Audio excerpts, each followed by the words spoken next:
Okay, folks, here we go. Here we go. Let's have a good show.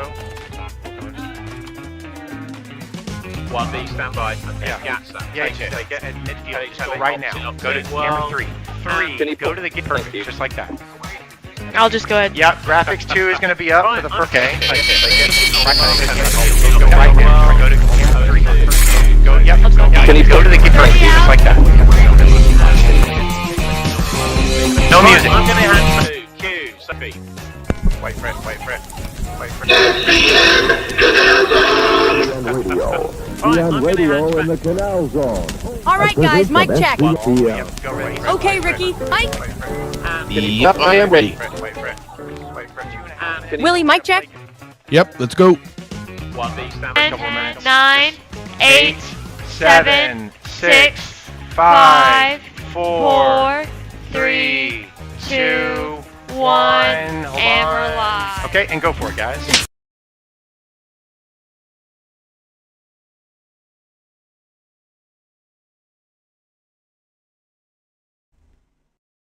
Oh no, Willie, I don't hear you.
Hi guys, hope I can hear you. Willie.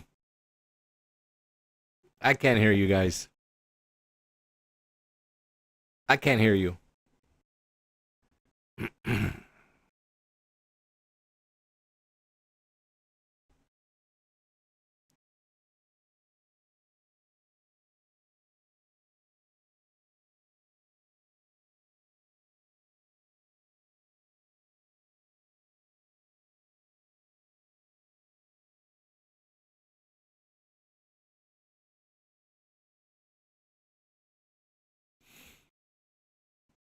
Testing.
I hope everybody can hear. I'm sorry about this, people. Again, everything seems to work right till the second we come on, and then everything goes to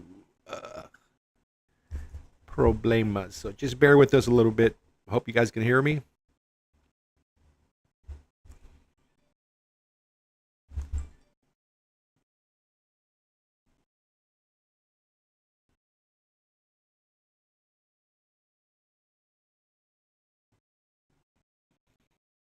All right, well, here we go, man. We're going to try to do our best we can. Guys, thank you for joining us. Like always, every week we're here to bring you a podcast without so much trouble. Paul, the Balboa Yacht Club. Happy Hour at the Balboa Yacht Club. It's a weekly podcast that talks all about the Panama Canal, its history, which we do a couple shows a month on it, all about its towns, its traditions, and more important, its people, a.k.a. the Zonian community. Or as Shorty and Slim likes to say, the Mango Heads. So everybody, let's prepare our drinks and let's toast to the eighth wonder of the world. Salute, and to Willie coming back and joining us with some sound. Because we do have a great show for you guys tonight. We're very prepared for it. It's a show about the Atlantic side, Gatun. We'll start with that, and then we're going to talk about Portobello as well as Fort San Lorenzo. So it is a show that we're going to bring on a guest tonight, Mr. Vern, El Fulo de Colón, is what we call him. He does a very good job of informing us, teaching us about the Atlantic side, or the Gold Coast, like some people call it. So prepare yourselves for a good show. I'm hoping that Willie can jump on. I can start. Yeah, we can hear you now, but we can't see you.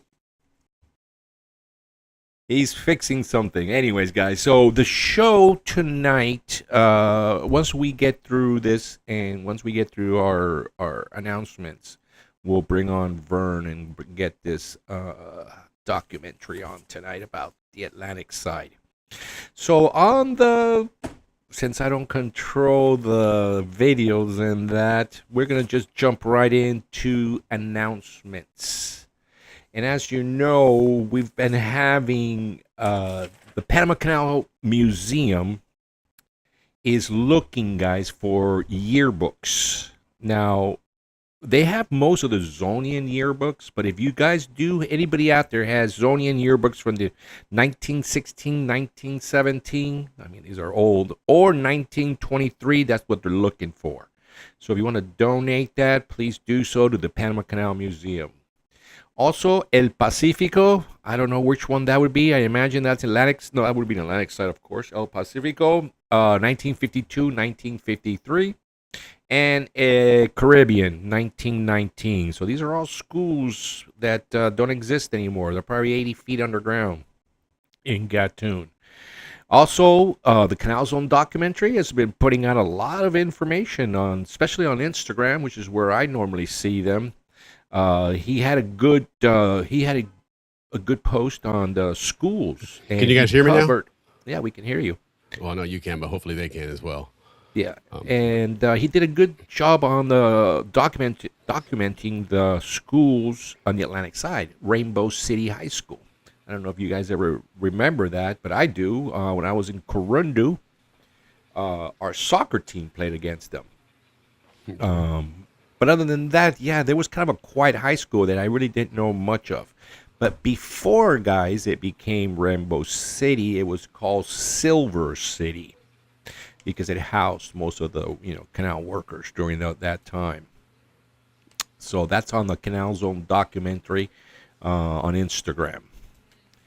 Don't forget about the reunion. Like always, we like to inform you about our two big reunions. The one coming up in the summer, the week after 4th of July. Don't forget to sign up. I think our due date is in May, so get your room, get your tickets, get your airline fare, everything you need, and come join us at the Panama Canal Society reunion in Orlando. Yes, Next week great time or the is going to week be had by after. all. Yeah, next week or the week after, Willie is trying to get some of the Canal Society people on board to give you guys all the latest and all the new stuff coming up. Absolutely, yeah. Hopefully, if you guys are listening, if somebody from there wants to join us and talk about what they have coming up with the society, they've got it all of it planned out now, and of course they're it's on the website, of course, pancanalsociety.org. Also, I know that they're looking for more people for the golf tournament. So if you're a golfer and you're in the Florida area, or if you're a golfer and not in the Florida area, I mean, they'll have clubs available, for those that don't have your own clubs or don't want to travel with them. But it's a fun tournament. It's a good time, that tournament on Thursday. So make sure that you check it out. First and foremost, though, make sure that you sign up for the society, become a member. It's $60 a year, so it's a really good bargain. And as Ricky always reminds us, at the reunion, if you're there for the full stay, the discounts that you're going to get will more than cover what it costs you for an annual membership. So it's really a no-brainer, guys, to do that. So Sign up, yeah. If you're going to the reunion, I mean, even if you're not going, but if you're going, definitely sign up so you can get that discount. By the way, did you do a toast? It's yeah, we did a toast. We'll do a toast now that Willie's back with us. Sorry, you guys, for a strange beginning, but when we can't hear each other, that's difficult. Not sure what happened. I didn't change any settings just now. It just I know, bizarre. man, I hate that. We're sitting here chit-chatting for an hour before the show. Everything's normal. We're checking everything. Then the show comes on, and we can't hear you. Yep. Well, we do have a lot of stuff, guys. The Causeway. You know how they used to go to the Causeway and they had carne en palitos and they had all that stuff? Well, you can't do that anymore. Completely restricted. No more street vending at the Causeway. But you know what? Nowadays, the Causeway's got such great restaurants out there. And it makes more sense to go out there for the restaurants. Sure. Yeah. They've got one barbecue place out there, Fogon something, and I've been to it. It's really, really, really, really good. Recommend it. And they also have a ceviche place out there that's really good. Yeah. No, it's true. I mean, there's a lot of good cuisine. Panama, as we've talked a lot recently, is becoming a very cuisine-centric country. That's the canal now is one of many attractions to Panama, and food is becoming one of those because there's a big it's a contingent food of people that like to destination travel. now. Yes, that do exactly travel for food, and they like to go. Yeah, to people places go there for the food. Which is so- really good. I mean, that came out of nowhere, All of a sudden, one or two women, when we talked about it, a couple of restaurants won awards, and next, boom. Yeah, next thing you know, everybody's doing it. You're absolutely right. And it's been that Cologne side dishes that are really popular. Yeah, they've made a big resurgence. Cologne has always had that what do you call it, redheaded stepchild kind of thing. It's kind of like the Atlantic side, in the Canal Zone. It's always, they struggled in sports and everything else. So no, they didn't. You're so mean always, man. They were good. Cristobal and me always seem like but there's probably more Atlantic siders on tonight, so we can. Yeah. I don't know why Willie likes to diss on you guys. It's a rivalry, man. You gotta listen. But it's true. It's we're true, though. about the zone, and that right. was Like I grew up in Balboa, and whenever we played Diablo or Los Rios, and our summer sports, it was like a regular game. But when we played the Atlantic side, that was like the got big up game. for it, man. Yeah, you got up for that. You knew they were coming in. And it's nothing personal. It's all honestly, it always is in good fun. It really is. We're all part of a great community, but you guys are just a little bit below. That's all. No, they did good. They can't. I can't say that, especially for Little League football. They beat us. All right, what's going on? What else is going on? Sports. We ate two of the restaurants out of the Causeway. It is absolutely. It's excellent food, man. I mean, it really is. The cuisine in Panama now is getting its own recognition. It's. You've gotten that fusion like you do in Panama itself. The culture of Panama has always been, being that it's a crossroads, you've always had a fusion of different cultures anyway, and it makes sense that when a culture establishes itself, one of the things that a culture brings with it is its food, right? And that's one of the things you kind of hang on to as a community. And so, in the States and in many places, you always had, Little China, Little Italy, all these different areas that one of the things that really links them together is the food as a cuisine. In fact, I was looking up the other day, locations in Toronto for the World Cup, and looking on the big map there on Airbnb, and they have it broken up. Here's Little China over here, and you saw, hey, that would be cool to get some of that food here and some of that food there. So it is a big deal for countries to have that, and Panama has the good fortune because it's always been a crossroads, that it really has a lot of different dynamic type of cuisine and a lot of different fusions and unique recipes, man. It's growing, man, and we're gonna try something else now with our friend Jason Curtides down in Panama. Hopefully, we can get some more cuisine stuff going. We just got to get down there, and then we can go to his house and do our show from his house while he cooks. He really wants to do that. Yeah, well, they had the big food festival. I think it was last week or the weekend before. 120,000 people showed up. Correct. 200 chefs. It was every hotel room was sold out. And then they inaugurated the stadium right afterwards. So Cologne has been happening. Now, yes, here's another social news coming out of Panama. We always love the work that the U.S. ambassador's doing down there. Because he's everywhere and he's really promoting the friendship and the unity of the two countries. Well, he's getting married to a Panamanian girl from a very prominent political family. Yeah, there you go. Andrea Altamirante Duque. Her father used to be a vice president of Panama. Yes, so our ambassador, Cabrera Marino, is marrying a Panamanian. So that's very that good relationship. News. And it's funny because that's back in the day. That was the way even diplomatic relationships took place. Like right? kings, Especially right? back They in would the marry their daughters, Heck So yeah, you absolutely did marry into that country. And next thing there was a friendship there. Well, no, listen, both of those people, we wish them very happy marriage. Good job, guys. Good job on that. Yeah, what else? Oh, sports. We always promote the Autodromo, and that's that new track that's out there past Campana. Correct. Well, Willie, now that track this year got #1 track in Central America. Number one for the new circuit. And tomorrow the season starts, and it's starting in Panama.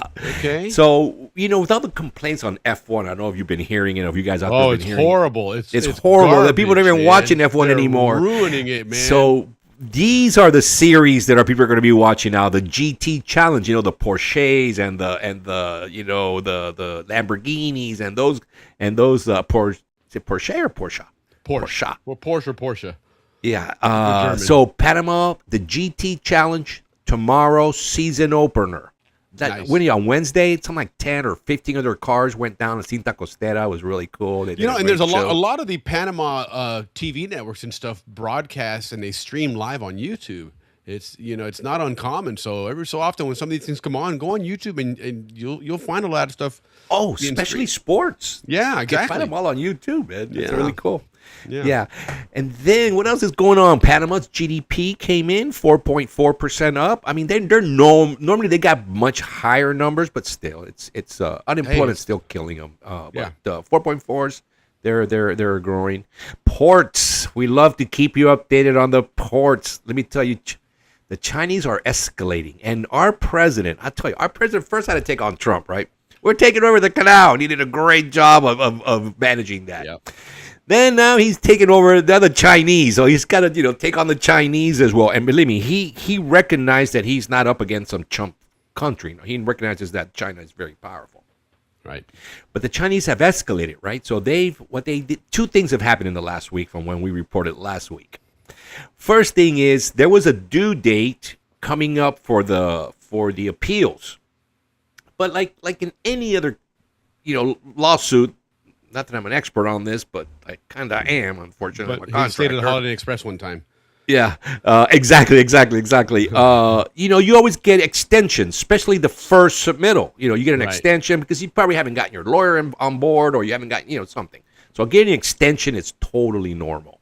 So what the Chinese did was on the day that it was due, and Panama obviously asked for an extension, they came out and announced that Panama was unprepared. They're a third world country. They don't even know. They don't even take this seriously. That Panama's not a good place to invest right now. That is at its lowest, credit rating. Right. And so that's what Chinese came out and said this week. On top of that, Willie, they started inspecting 75% of the ships that China inspected, in their Chinese ports were of Panamanian flag. So this is their retaliation, right?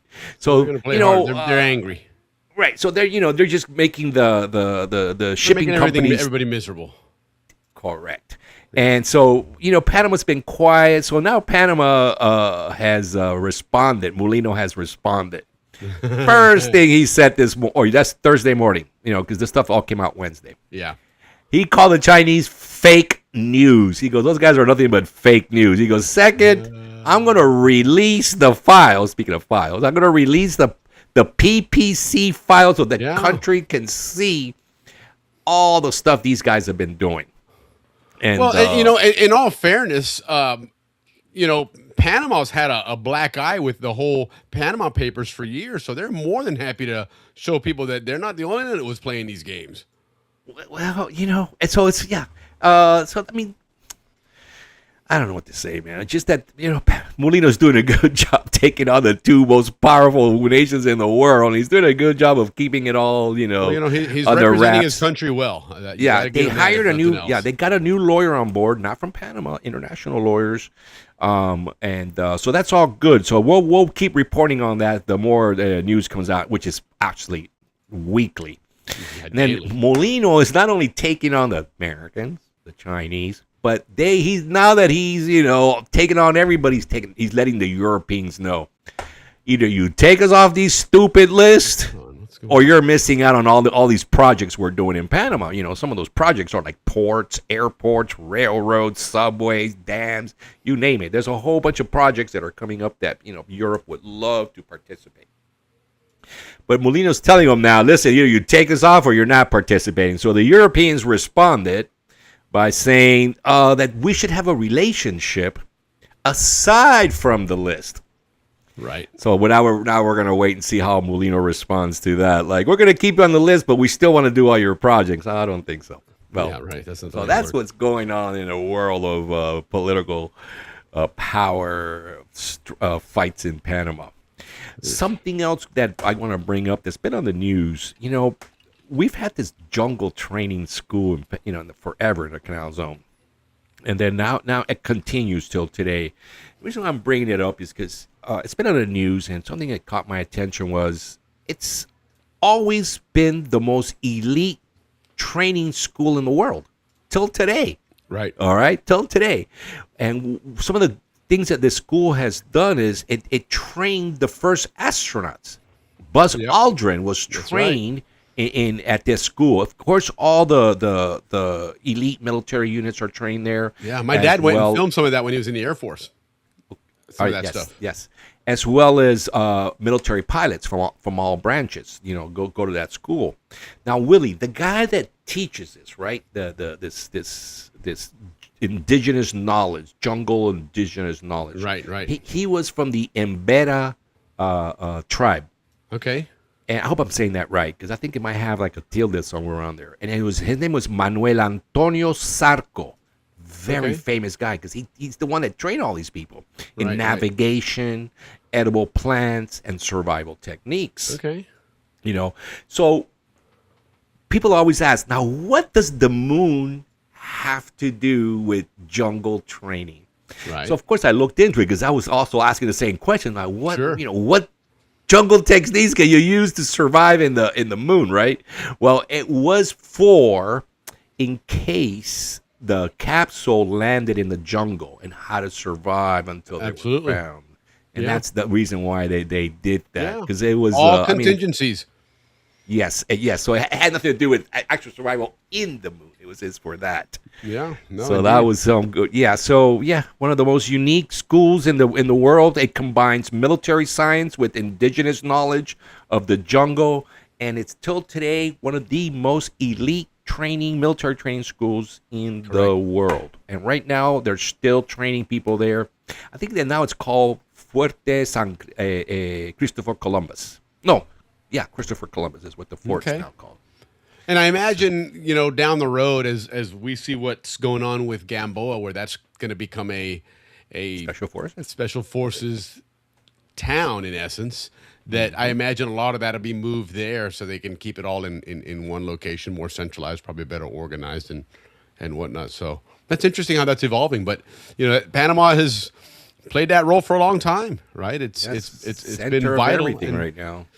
And I think they probably ramped that stuff up even more so after Vietnam when they found themselves, you know, in Well, I a think war that's there what for a they long used time. it the most was to train Sure, those guys for that. It And made then sense now with because all that stuff, it matches the environment.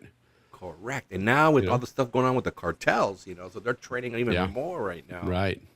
So Yeah. right on, Panama. Thank Yeah, you that's for the interesting. cooperation. That's interesting. You know, keeping some No, world you know, a peace. couple people started commenting on the food in Panama because that always is one that people love to chat. Yeah, let's about. talk And- about that, Willie. And I mean, Dodd and Tierney, remember they were in Panama last week.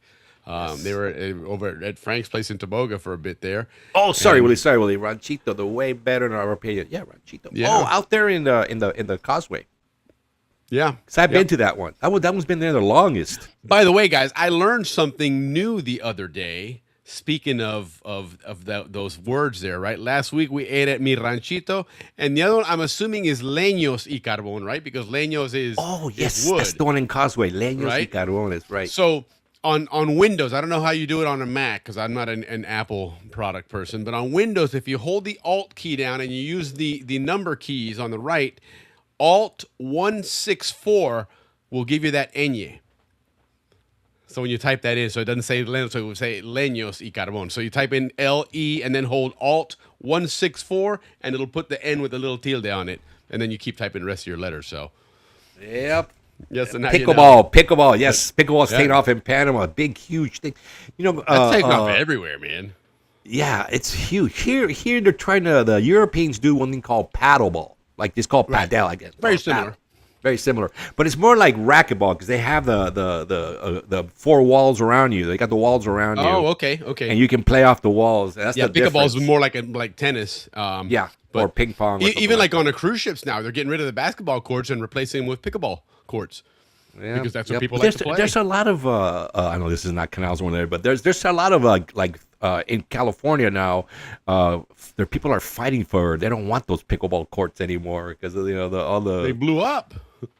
I think there's a were lot everywhere. of fighting going on. That's what it is. Everybody's fighting and arguing, and it's just no longer that sweet sport that it was meant to be. It blew up, man. It blew up. But Yeah, I know Panama's that's big in Panama. I've seen all the courts with lights, Willie, and everything. People are investing in that. listen, you know, because it's something that people, you know, a lot of people won't play tennis because you have to be in shape to play tennis. It's you know, you got to do a lot of running to do tennis. Well, you need technique too. Yeah. Well, and certainly that helps too, you know.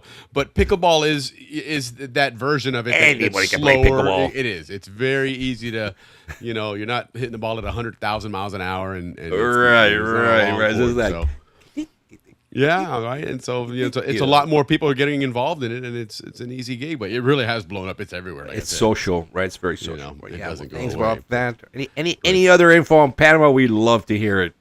Yeah, and new stuff. we definitely, like I said, we definitely want to do something with food, and Jason does. I mean, you know, we tried one go at it, you know, but that's a little bit difficult. You know, there is a technique to walking around in a food joint, filming and talking and you know, and all that stuff.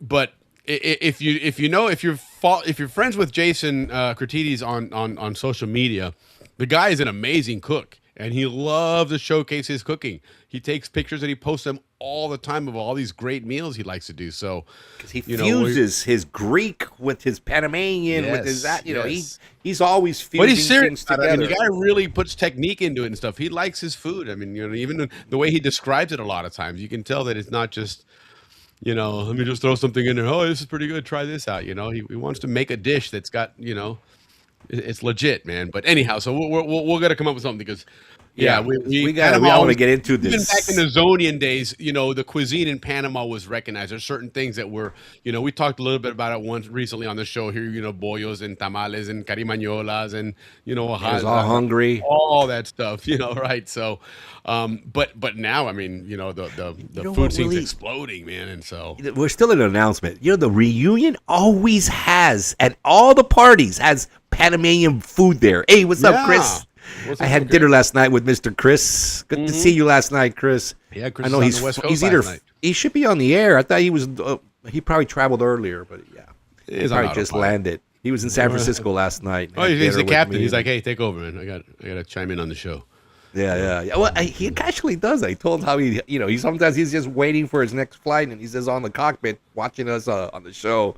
and saying hello to the folks. That's So awesome. right on, Chris, man. Cheers to you, my friend. Thanks for stopping by San Salute, Francisco. brother. Absolutely. Well, anyway, let's move right I've had along two here. We are on captains. schedule. We just kind of winged it. Yeah, here, yeah. but- I know we had that rough start, and we're normally really organized in our first two segments, but hey, it is what it is. Everybody, thank you for the mulligans. We appreciate it, man. We really do appreciate I don't know what happened there, man. It was that. We seem to get a lot of breaks on our technical problems, and it was strange because we launched, and I mean, right prior to launch, when I just hit launch, I everything know, was we're not, fine. and we're not even dissing on China, thinking that they would, yeah, we've kind of backed off on him, so they stopped. The hackers left us alone, right? We abided by the agreement. Yeah, all right. Well, let's get going because we got a good show, guys. The forts were incredible. I know we knew, like me, I always knew they were there, but I didn't know any history of them. Well, tonight we're going to learn a lot of great history. You can tell you though, these forts were like today. Panama was the hub of all the activity going on in the New World for the Spaniards. So we're going to be going back to like the 1600 guys, and we're going to be talking about some cool stuff back then. That was going on. And whatnot, And it relates till today, too, which is amazing how Panama works. But before that, we're going to talk about Gatun, because Gatun is one of those Yes. places that, poor Gatun, man. Gatun just never, ever really got a chance to settle in. As soon as it started to grow roots, man, they would cut it, man. And it never stopped, right? The first Gatun was right where the Gatun Dam is. And so they literally said, got to move this whole town and move it somewhere else and move it somewhere else. And then all of a sudden now you fast forward to 2010, 2011, and they start digging this new canal, this new locks, these expanded locks. And where do they cut? Right through part of Gatun. Right through Gatun. So, but in prepping for that, I did notice, which was interesting, not having that familiarity with the Atlantic side, because very, very few times I visited there, and I certainly don't recall ever visiting any of the town sites. But when I think of Gatun, just in my mind subconsciously, I assume a big town, like a Balboa and everything.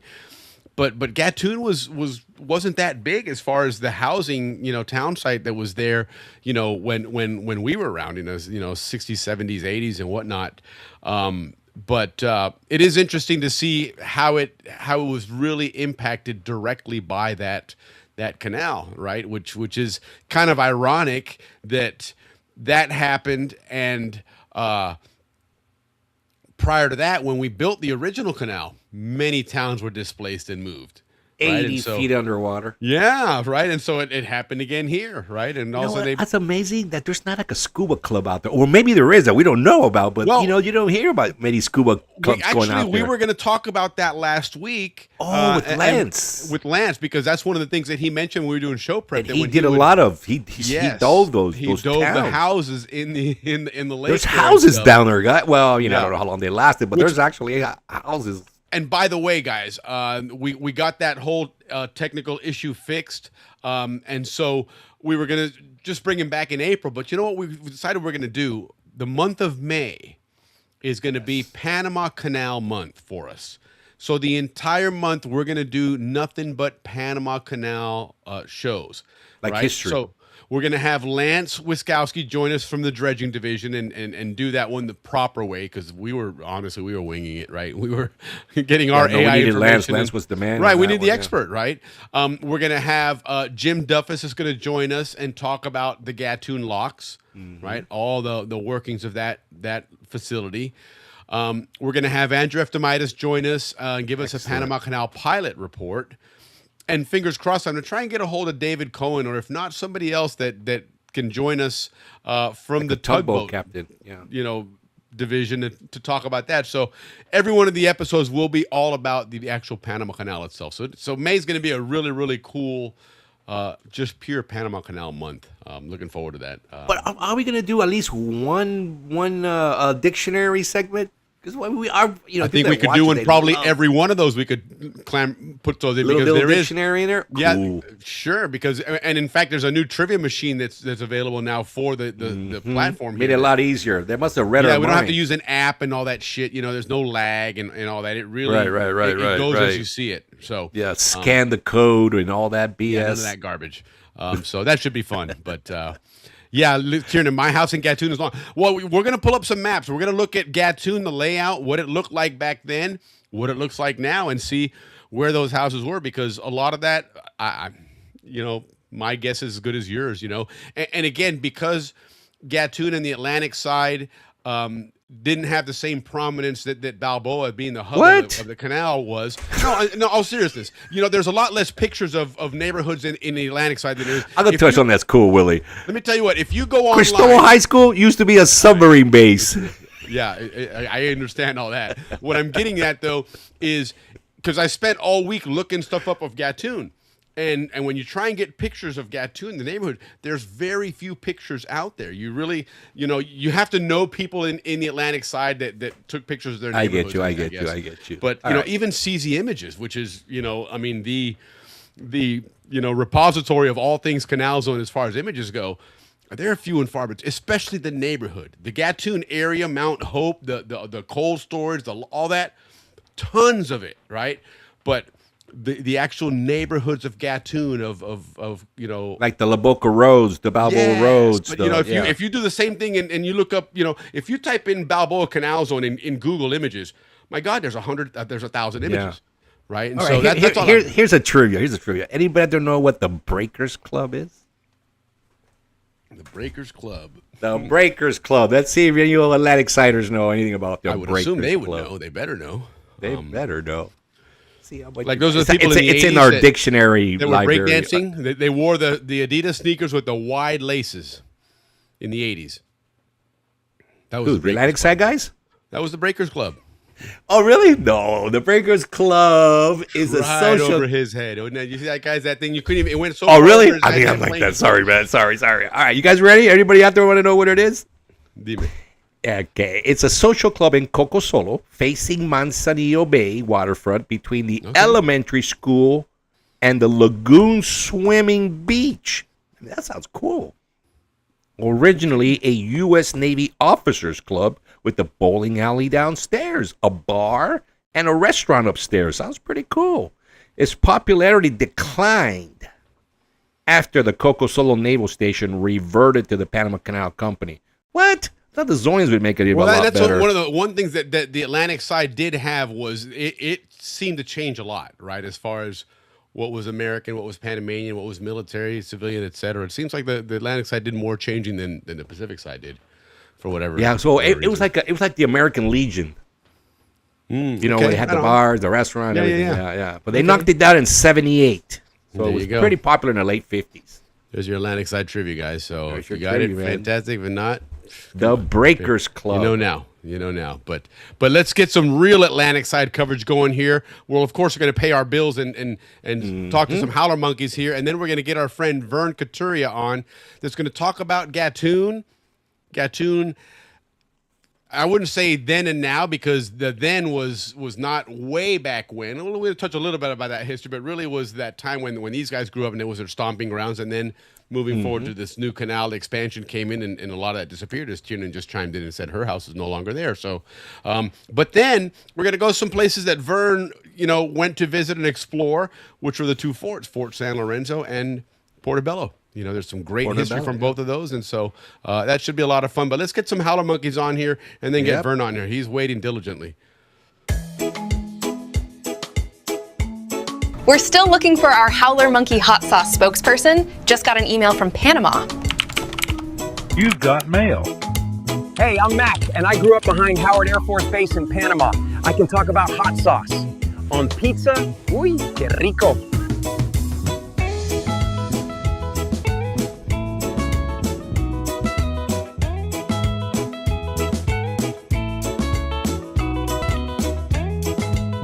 So I just miro la camera and say, I'm Mac. I grew up in these trees next to Howard Air Force Base. Hey, are we really going to Napoli? Whoa. Oh, no, Willie. I was touching too many buttons, man. Oh, there you go. Try to hit buttons. So anyhow, let's do that again, because this is definitely. Oh my God! Sorry, everybody. We're still looking for our Howler Monkey Hot Sauce spokesperson. Just got an email from Panama. You've got mail. Hey, I'm Mac, and I grew up behind Howard Air Force Base in Panama. I can talk about hot sauce. On pizza, uy, que rico.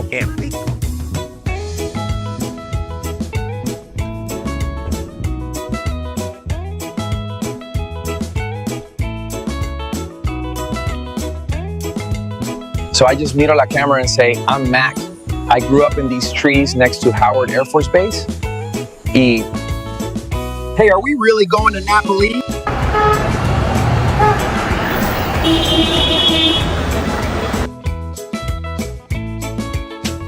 And let me tell you, the flavors of ají chombo, garlic, and onions, they each hit you one at a time, and it's so delicious. Howler Monkey Original brings the true taste ají chombo of Panama to your pizza game. Do you know a howler monkey who can describe the sweet heat of our original with authentic ají chombo peppers, or the fresh punch of verde where habanero warmth meets crisp bell pepper?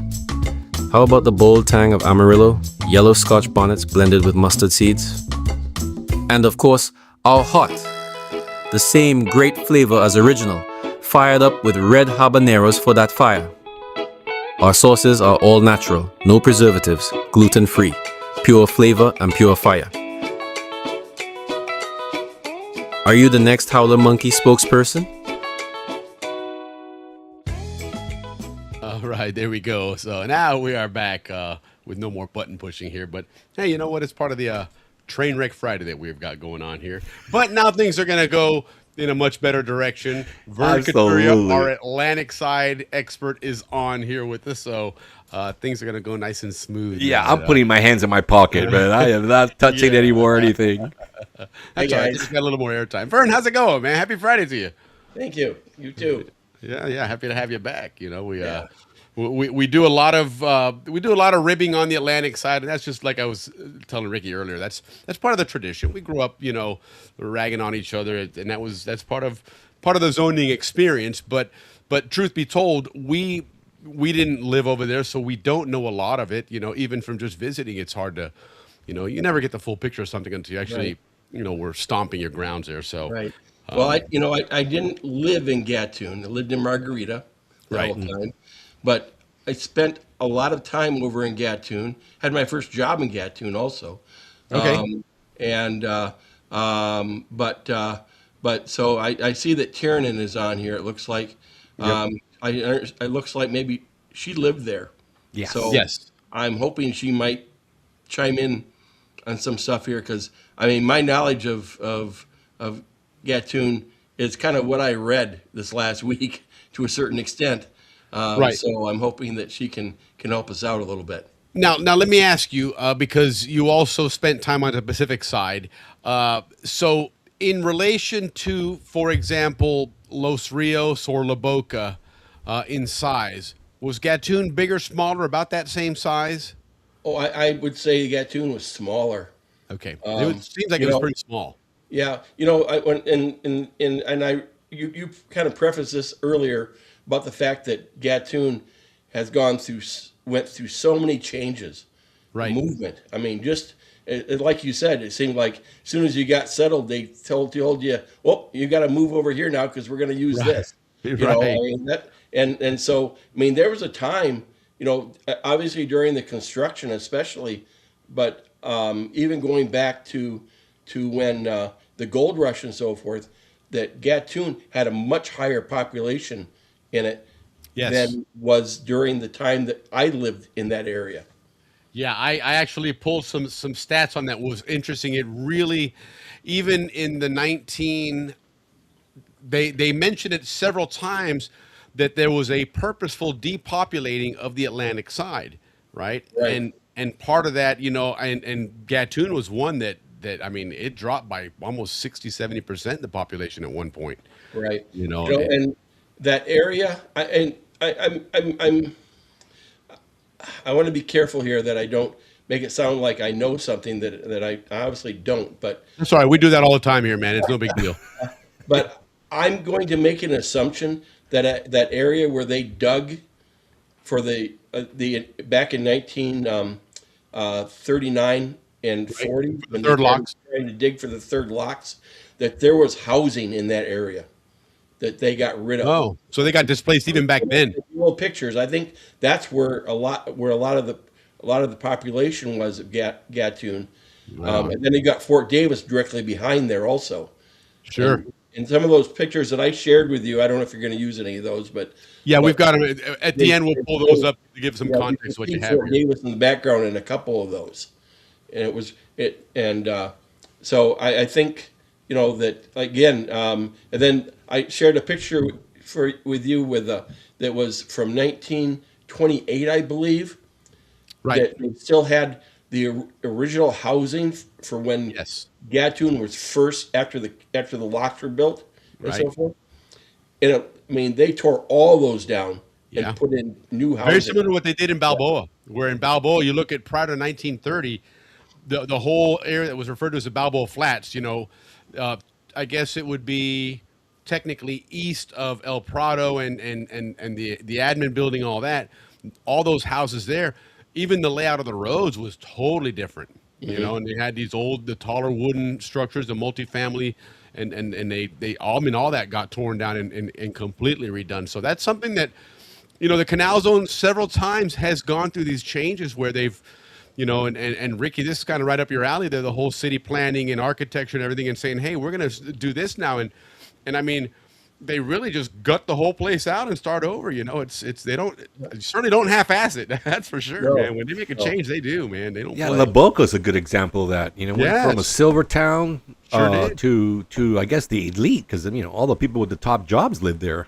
Right. Yeah, La Boca was kind of the place everybody wanted to hang out. It was close to the water. It was a little more quiet. Speaking of quiet, Vern, and we'll talk about obviously a lot of things here, and actually Tiernan probably can help attest to this more so. But one of the things I read was that living in Gatun especially was very noisy because of the proximity to the locks. They literally are stones throw away.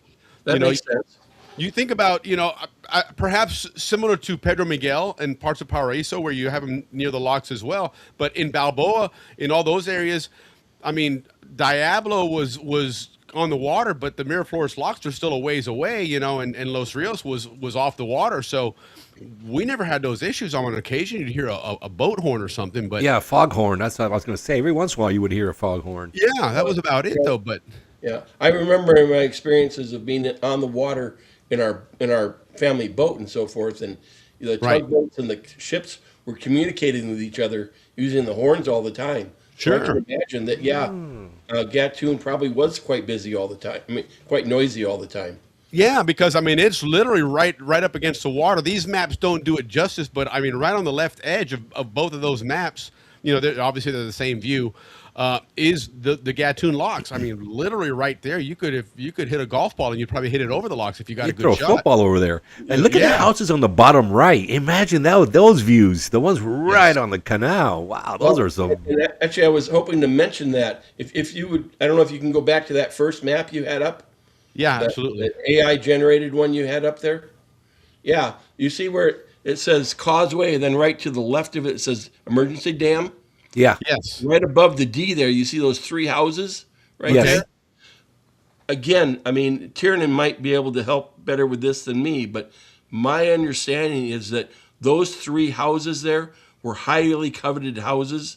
Yes. And the pilots got those. They did. I've read about that as well. Yes. That there was some areas there. I don't know which ones they were, but it would make sense to be that one that, you had the view, you had a great view of you saw everything coming and going out of the canal. God, imagine lunches and dinners there and drinks and happy hour. Oh my God. Saturday morning, get up early and cup of coffee and sit out there and watch some boats going through. That would be a great view. That's pretty amazing. But yeah, that's something, like I said, that we that I did read about was the noise there and stuff. We heard the ship and tugboat horns a lot. I would imagine so. Yeah, but you get used to that. Like if you live in a big city, I hear ambulances, fire trucks going all. I sleep like a baby. When I go up to the mountain cabin and it's as quiet as you can, I can't sleep. It's too quiet. So I guess people get used to this background noise, and it's actually beautiful. Some people can only sleep with it. Right. So I wonder if that's probably what happened to the Gatun folks. They just got used to that. I would imagine so, and again, like Vern said, in those homes there with that fantastic view, right? You learn to live with that, man. Because what does that tell you? That you got a front row seat to daily operations of the Panama Canal, man. No, wait. Was the locks 24/7? Yeah. It was, Yeah. right? Operations were At the 24/7. point when we right? were there, they were. Remember, that was part of the widening of it, and they added the lights, which allowed you to have 24/7 even in the Culebra Cut there. So Yeah, I think that was in the 1950s when they did that. correct. And Pat's bringing up a good point here, yes, about the Smith family. Goes, if that is in fact, related to them, they really do go way back. Ricky, They did built you the say railroad. They came here to build like the railroad. prior to the canal, even, right? I mean, that's as Zonian as you can get. So what was home leave for the Smiths? Go to Cologne. Yeah, I mean, exactly. Their home was Panama for many, many generations. Yeah, I think they're the longest tenure Zonian family. I think the Coffees too were also a part of the railroad. Yes, I've heard that as well. So anyhow, interesting then. What happened with Gatun, and here again, Tiernan, and if you can chime in, and anybody else that's familiar with it, but here's two side-by-side views of Gatun. One of them zoomed in a little bit more than the other, but it still gives you a good idea of what happened to a lot of those homes in that area there. So I'm going to assume, based on what Tiernan said, that her house was gone, that the area on the right side of the map, there's a bunch of houses right below those woods, and the way the woods are laid out there may be right or wrong. I don't know. That's kind of just AI was kind of surmising whether those woods or fields there. But you look on the right side of the left-hand map, all those homes are then, of course, were removed or kind of run over, because the map on the right side, you see that's where those are the replenishing tanks, where they recycle the water that goes in and out of those tanks, right? Those aren't actual locks. The locks are further off the screen there. But, yeah, that's what you were going to bring up here, Vern. What is your observation? Because, again, you are somewhat familiar with Gatun. In what way? I'm sorry. As far as, getting rid of those homes, and in fact, is that area accessible anymore? Well, oh God, what's his name? I can't think of it. Garcia, right? Nodier, yeah. Nodier, yeah. I've been in a little bit of conversation with him, and I asked him if he had any pictures of between the new locks and the old locks, and he told me I should contact Alex Reyes, and because he said apparently he has or is able to get in there, and so I did contact Alex, but he never got back to me. But okay. I was hoping that, yes, because like you said, I mean, you can't find any pictures of inside there. Right. It's like it's like a top secret. Yeah. It's like one of those nuclear test sites back in the day. Yeah, no, Alex did say he went in there and he said that the homes, it was kind of eerie because there's no one living there, but everything's been restored, ready to be moved in. Very interesting. And I had heard that also. I don't remember where, but I had heard that also. That But yeah, so I don't know. Do they have workers living in them? Maybe. Maybe like a museum, an architectural museum for the future, or something like that. The area is taken care of, but the houses are uninhabited. Yeah, and it's pristine, conditions, move-in ready. That's interesting. That's very. You gotta have palanca to get in. Here, yeah, sorry. So yeah. Paul's asking, how do you get into the town of Gatun now? I think you gotta have ACP palanca. Yeah, because it's in between the two locks. Yeah, right. I mean, and Alex went in because the work he does, he works on, is an engineer and he works on that stuff. Right, but the town itself is gone technically. I mean, the area is still called Gatun just because of the lake and the locks. They still call them Gatun locks on the old locks, but. But when we visited there, like you mentioned, the new locks have the water reservoirs there, and where a lot of the old town area of Gatun was, and then they have a really nice observation area up above the locks, and that area they built new roads back there. That's when we went and visited that. It was like, holy cow, where am I? Because I was like this, because it was pure jungle. Right. So here's an aerial view then of the Gatun Locks area, both the old and the new ones. And as we zoom in, then you can see, there's some of the roads. There's tennis courts, and I mean, what part of this looks familiar to you? In fact, let's even see if you can't even get a Google Earth route in there. I think the three houses are still there. Yeah, I mean, it all looks familiar, and actually, you can see right where your pointer is there to the left of it. Those are two of those houses.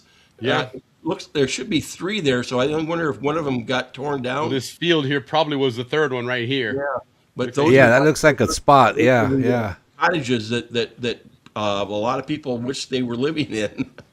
Yeah, I can imagine, because again, if you can imagine what this view is like from here to let me see if I can spin this thing around.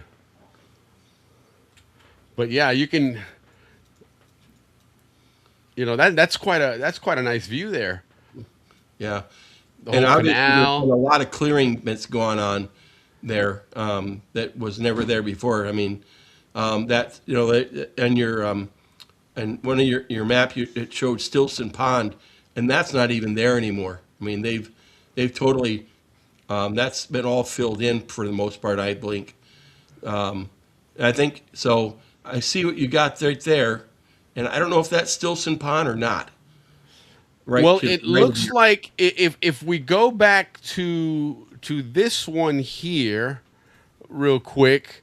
So there's Stilson's Pond there, and in fact, if we go to even in the Canal Zone, the phone book, that area down there, if I'm not mistaken, you can't see it here because they're cropped, but I do believe it said Stilson's Pond, which is where it got that information from, because what I did was uploaded that Canal Zone, the telephone book map in there, and asked it to make a diorama, and it created that. So, it did pull the information from somewhere in there, and so and according to this is Stilson's Point here, and then again when we look back at wherever it is.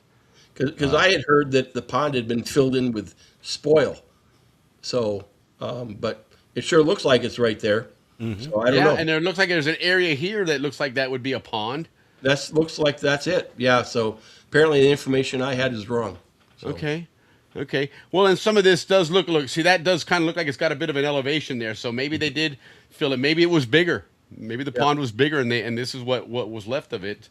But there was a time when there were houses up on that hill. If that's the pond for sure, and I believe it is. Wow, that's a trip, man. At one time, that's crazy. Yeah, no, it's amazing what has happened there, and truly, whenever you see these, it to me, what's most amazing is how they dwarf, the old locks. Mm-hmm. But let me ask you guys here. Oh, look at the ships, the two ships that are going through. Right. There's one. Yeah, you can see the size of that. Look at the size of that ship, man. Let me see if we can catch it from here. And then there's another one on the other side, Willie, on the old locks. Yeah, look at that. Okay, so there's the other locks over there, and then here's the new ones here. But and there's that bridge. We're going to talk a little bit about that bridge. There's something real interesting about that bridge that we're going to learn about here in just a bit. But yeah, that's really, really interesting here. What's become of this and how the canal has changed, right? The Canal Zone has changed now, and where it's gone, and truly where Gatun is, because you guys did say it was smaller, but look, there's part of the road going through here. This looks like it was just part of the neighborhood here, and I guess this is where the Civic Center was. Wasn't it around here somewhere? Yeah, if you go a little further, that building with kind of a long building with a green roof on it. This one here? Right, yeah, right in there. That was, so it looks like the pool's gone. There used to be a pool right around there someplace. Did they have the tennis courts? It might be this. Oh, here it is. Look, it's empty. Oh, yep, there it is. You're right. That's it. Yep. Okay. But my first job, I worked at the Gatun movie theater. And that's where I worked. So. Oh, right on. Usher? Were you an usher? Oh no, I was everything. Gatun is a pretty small town, so I made the popcorn, I sold the tickets, ran the projector, I did everything. Got you. Right on. Yeah, that's something we want to do is a Balboa theater show. But hey, I would imagine running a projector in Gatun would be the same. I can't imagine it'd be different. That'd be a good show. I'm into that one. I'll start researching that one, Willie, on the architecture side of it, because that is a huge theater for the Canal Zone. It really, yeah, it really was. It really, really was. This, I think, was the Civic Center, if I'm not mistaken. That shape there, I do believe that was it right there. I could be wrong, but I think that was a school. Okay, because that does have that shape of a school as well. Let me Right. see if I can find the map. This one here, but it's hard to see. Although I guess I could zoom it in some, but. Because these are definitely, they're high def. That's one thing that's really cool about the Canal Museum collection. All right, so here it is. And what does it say there? I think that says, hold on, let me see if I can get it a little bigger. And Tiernan should be able to chime in on that one. Let me see if she's in the comments there. Easy to see in the photo. I'd be curious, did Tiernan go to Gatun Elementary? I would assume so. Okay, so that one says, so there's tennis courts. So they're still there. Senior Council building. And I think later on that became the Civic Center. Maybe because I believe Gatun Elementary did close eventually, sometime in the 70s. But I could be wrong about that. But I think so. And then she mentioned that the building here, these green ones were bachelor quarters.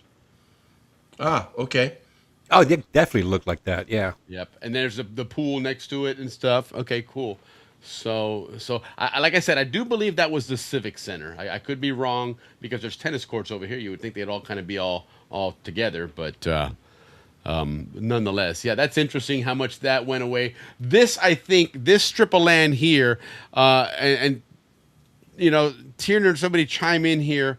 Wasn't this the older, the 4 and 8 family wooden buildings, if I'm not mistaken?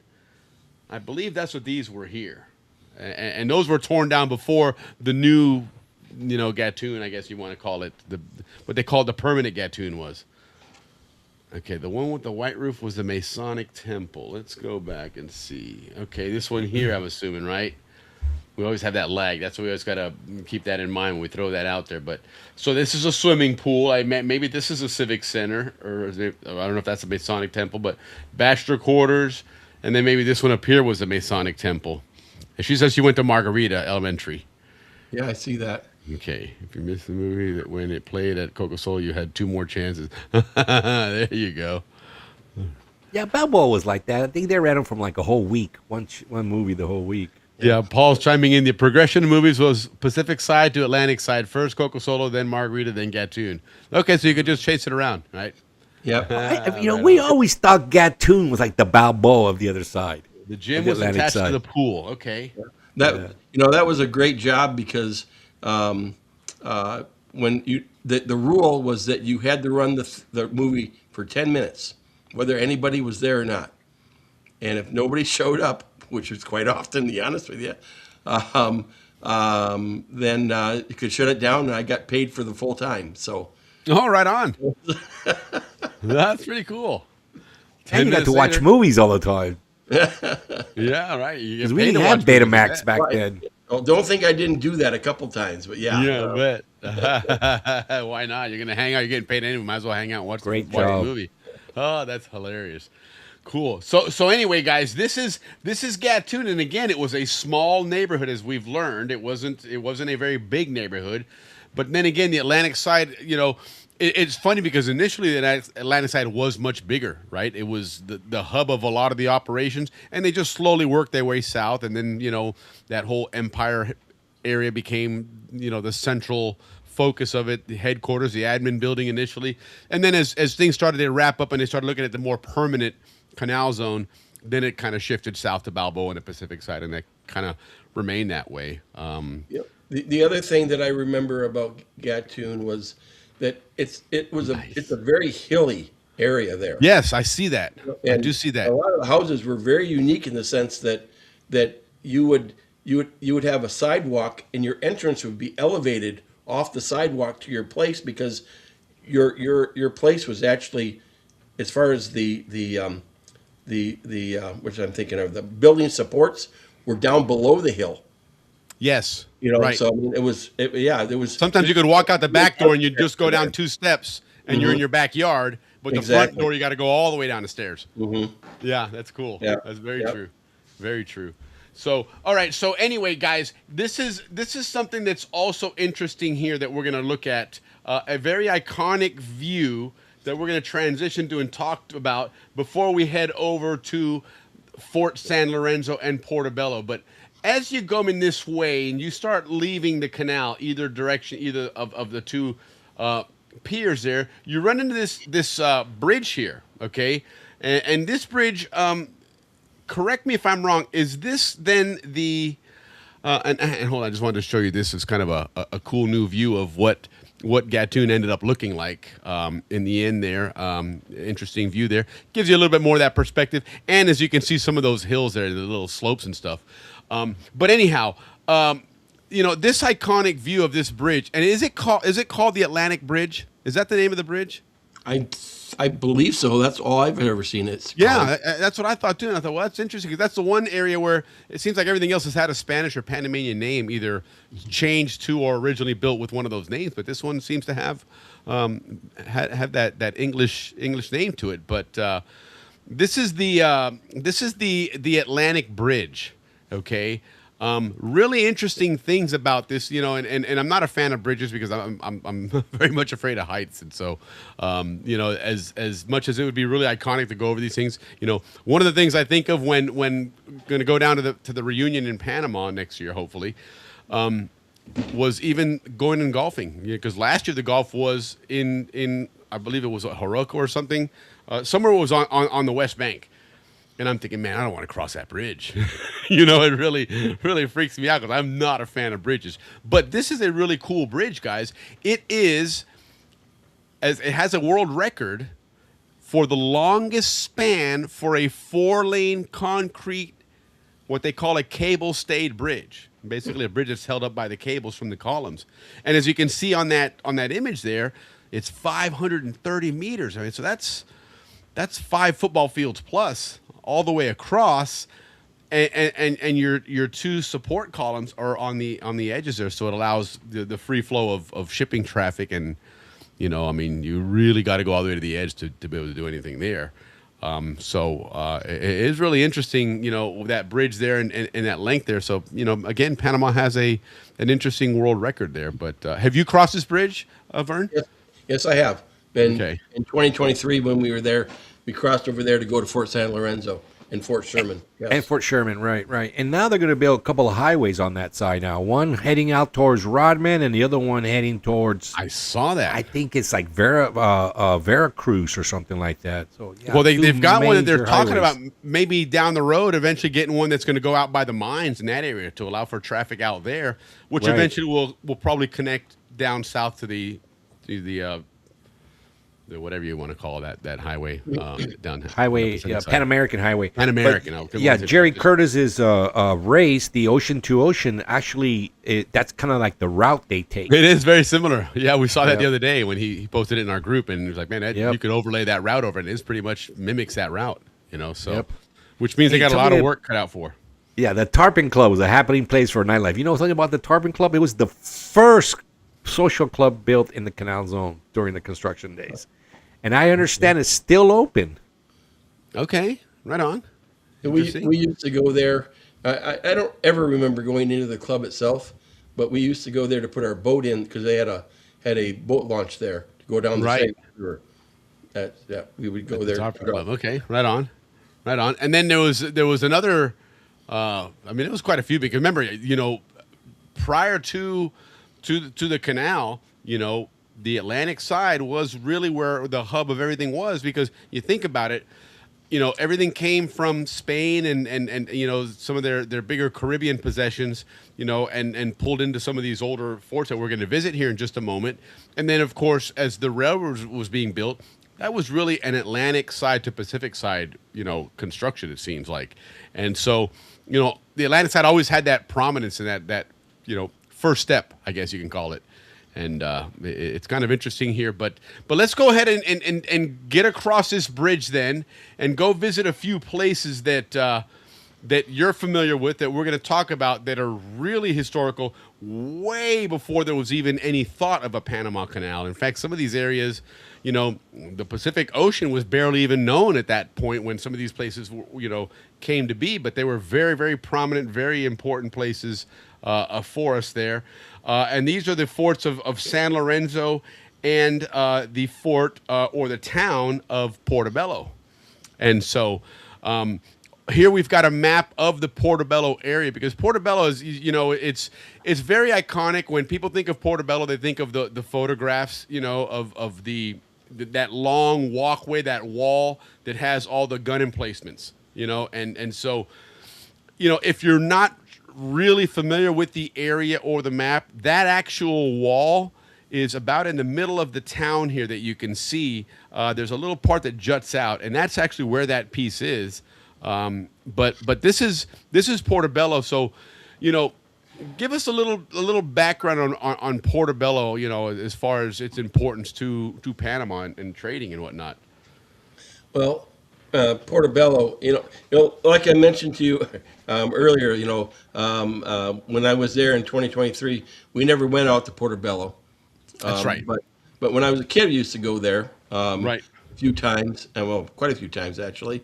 My best recollection was a great place to catch butterflies, and so I did a lot of that. But yeah. the you know, that's where they have the Black Christ yes deal. And I'll be honest with you, I don't know a lot about that. It wasn't anything that we participated in when I lived there, you know, that kind of thing. But it's a big thing there. Yeah, we'll talk about that. Absolutely. In fact, we've got it up on the screen now, so we can kind of discuss a little bit about what the whole Black Christ thing was all about. And so, the story goes that there was a recurring storm that prevented the departure of a ship that was going to take this statue back to Spain, if I'm not mistaken.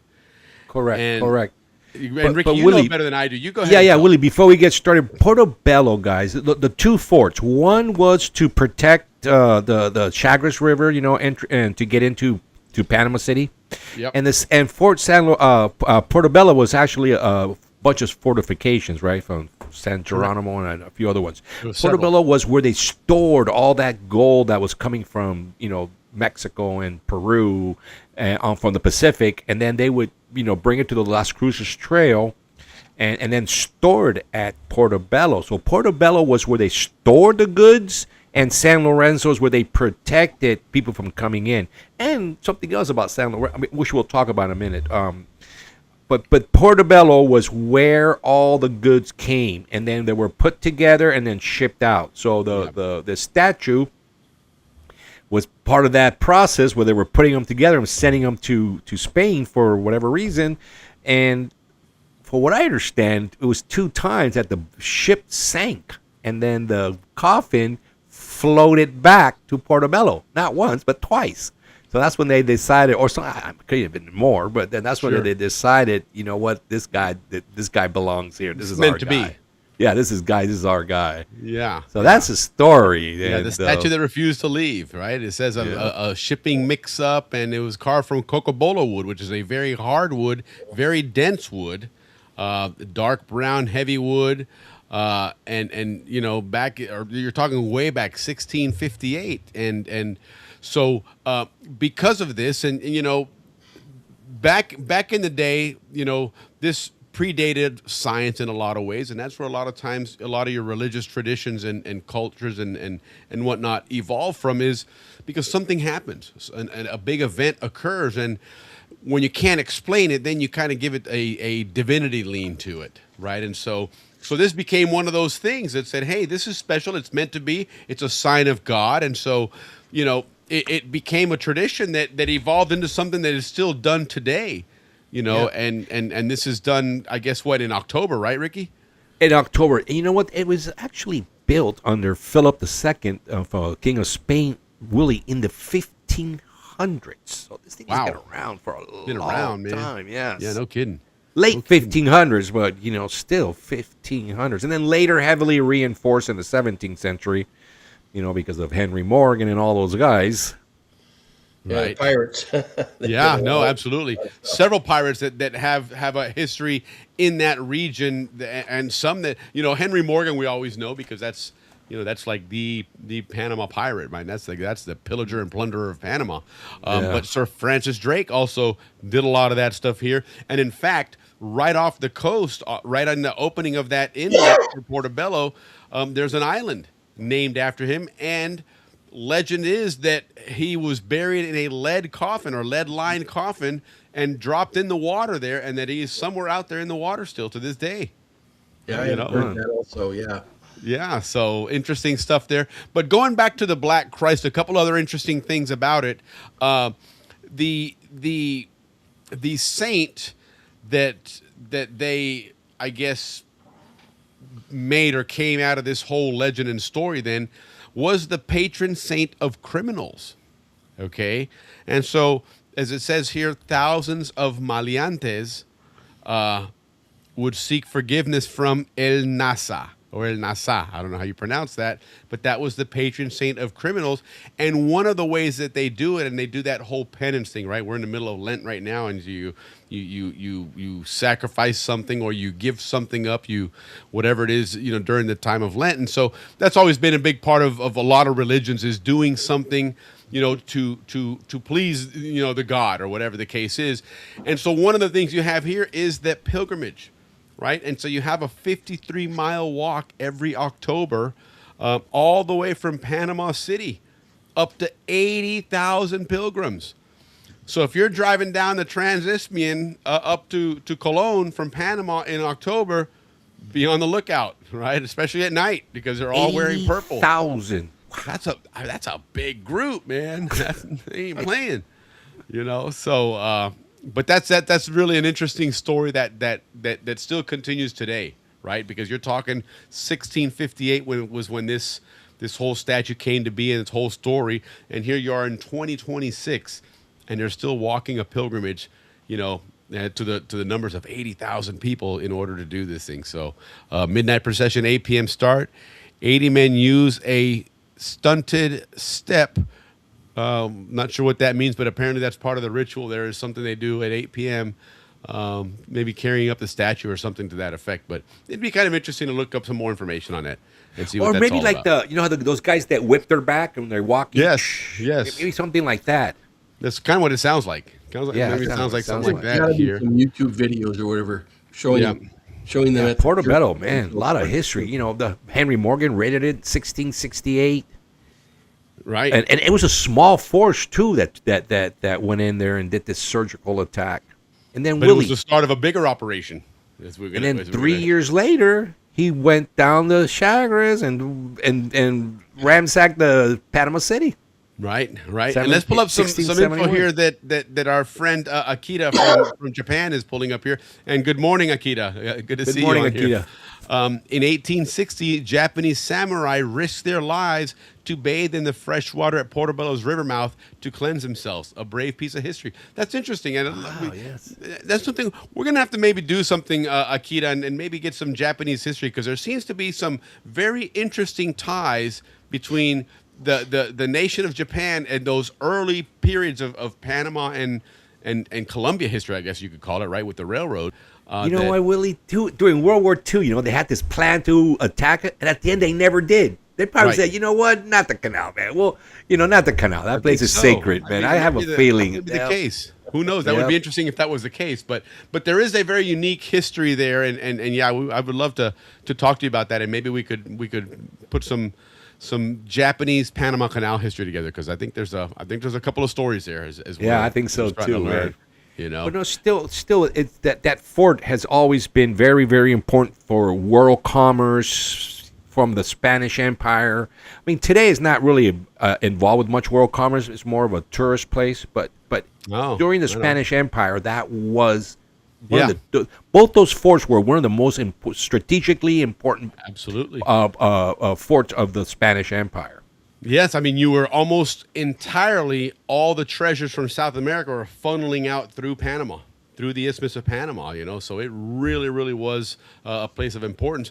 And it makes sense why, Henry Morgan and Francis Drake and the likes of these guys, targeted, Panama and Portobello and Fort San Lorenzo because, you know, you if you want to pull off those heists, you got to get rid of those big guards first, and that's what these places were. So they knew what they were doing, right? And they were very patient. It took several years to do it, but they eventually did. You know, but they had problems, Willie. From what I was reading, is they had a lot of corruption problems too in those forts, and you know they were sending in troops that just weren't prepared, and those were some of the reasons why they lost. I imagine life was. I mean, think about how crappy life was. You know, building the canal for the French and for the Americans. God, imagine what life was like 200 years before that, when you had even less technology to help you. You know, and if you're working on those forts and you've been there for a year, you're probably kind of pissed off by now. You're really hating life at this point, you know. And so somebody tempts you with some gold and some silver that you keep seeing all these other people handling, and you get no piece of that. Guess what? You're going to be more than happy to take some of that and maybe look the other way when somebody does something. So that would make sense. Honestly, I think it's, you know.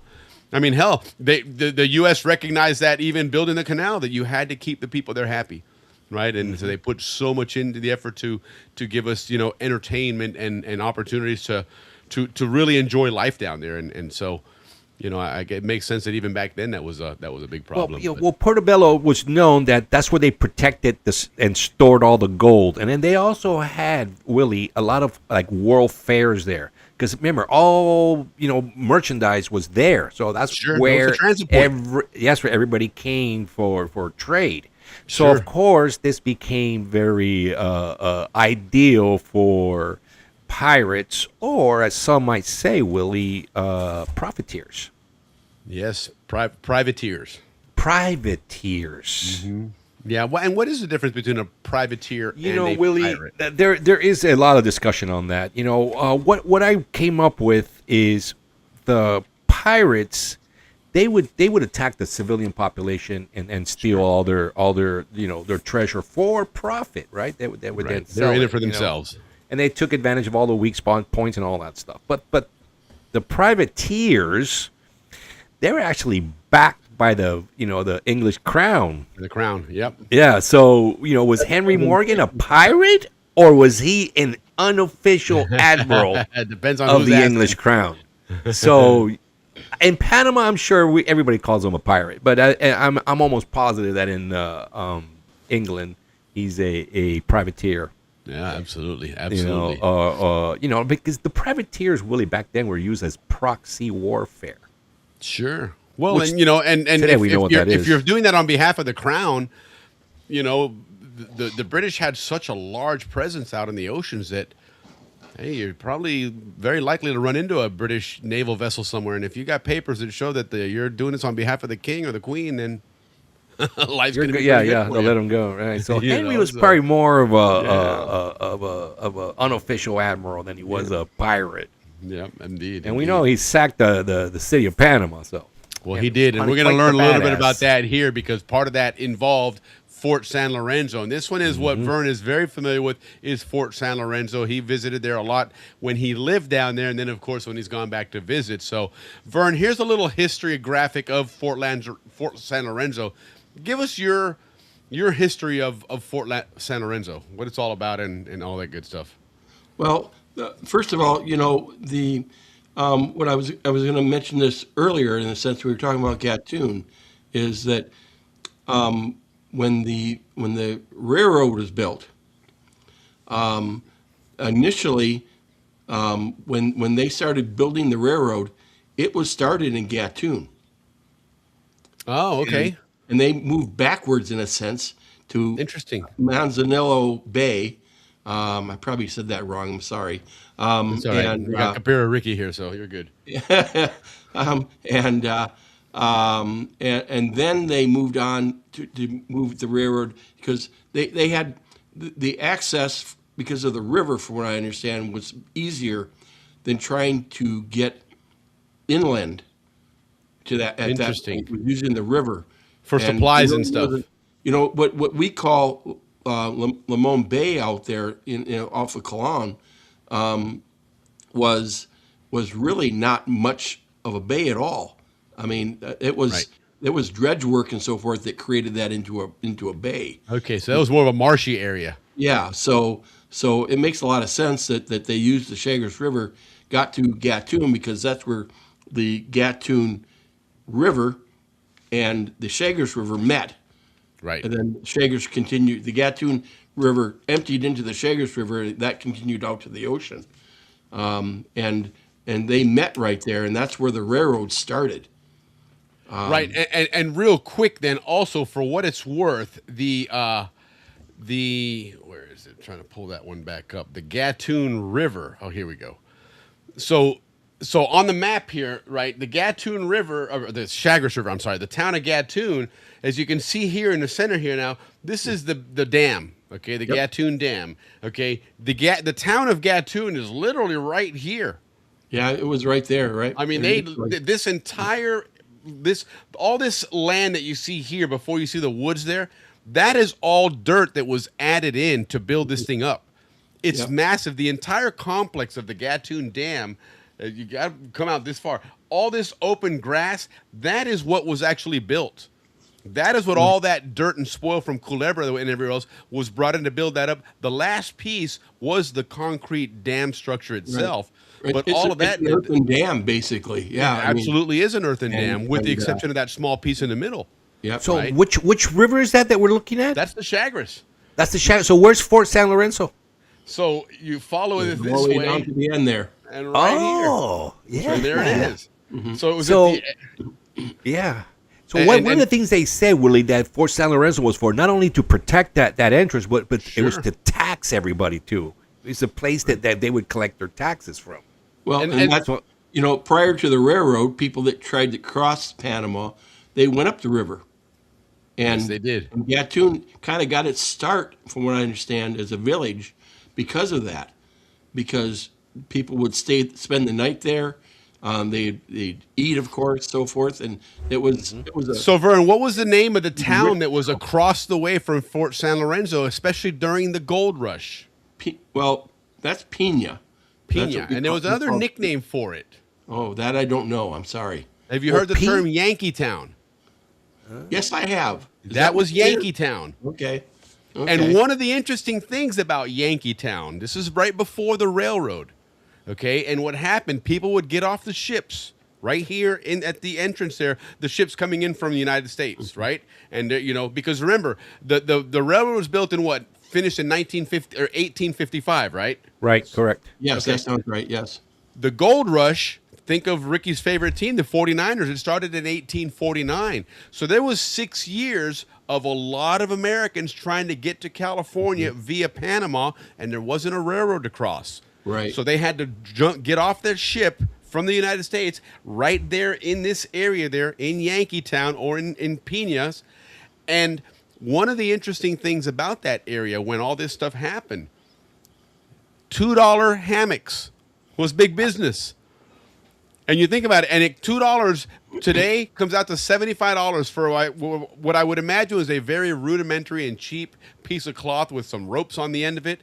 But there was no lodges, there was no hotels, there was not a lot of that stuff there, and it was going to take you several days to cross over to the Pacific side. So as soon as you got there, like, hey, you're going to need a place to sleep, and it's always wet here in Panama, so you need to be off the ground. Here's a hammock. It's $75. What? Well, and also the insects. You need definitely to get down. Right.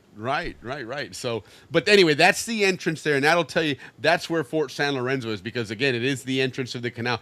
As Vern is saying here, this was non-existent. All this stuff they dug out here, there was just a bunch of marshes here, which is why they put a fort here. They had river access here. Again, there was no water coming in and out of the canal here. None of that was there. This was just really marshy, shitty land, And then you go all the way up here to Portobello. Portobello is way up in this area here. 20 miles away. Or is it kilometers? Yeah. I think it's 20 miles away, yes. Somewhere in this area here, but I think it's right here. We could probably say that Limon right there, Bay yes. was... the French did most of that work for us. Yes, indeed. They dredged that out. That was the one, for lack of a better term, the one really good piece they did or they left, that was actually something worthwhile using, was that initial dredging out and creating the Atlantic side, which then was the base of operations to get started with the U.S. Canal operation. So right. There you go. Now we know. Look, that's very important there, because we've always heard Costa Arriba and Costa Abajo, and I never knew what the heck that was, other than, just the name of beaches. But now it is Costa Bajo, San Lorenzo, and Costa Arriba is Portobello, because they were built together as a layered defense. Right. One of the differences between Fort San Lorenzo and Portobello, at least from a perspective of when in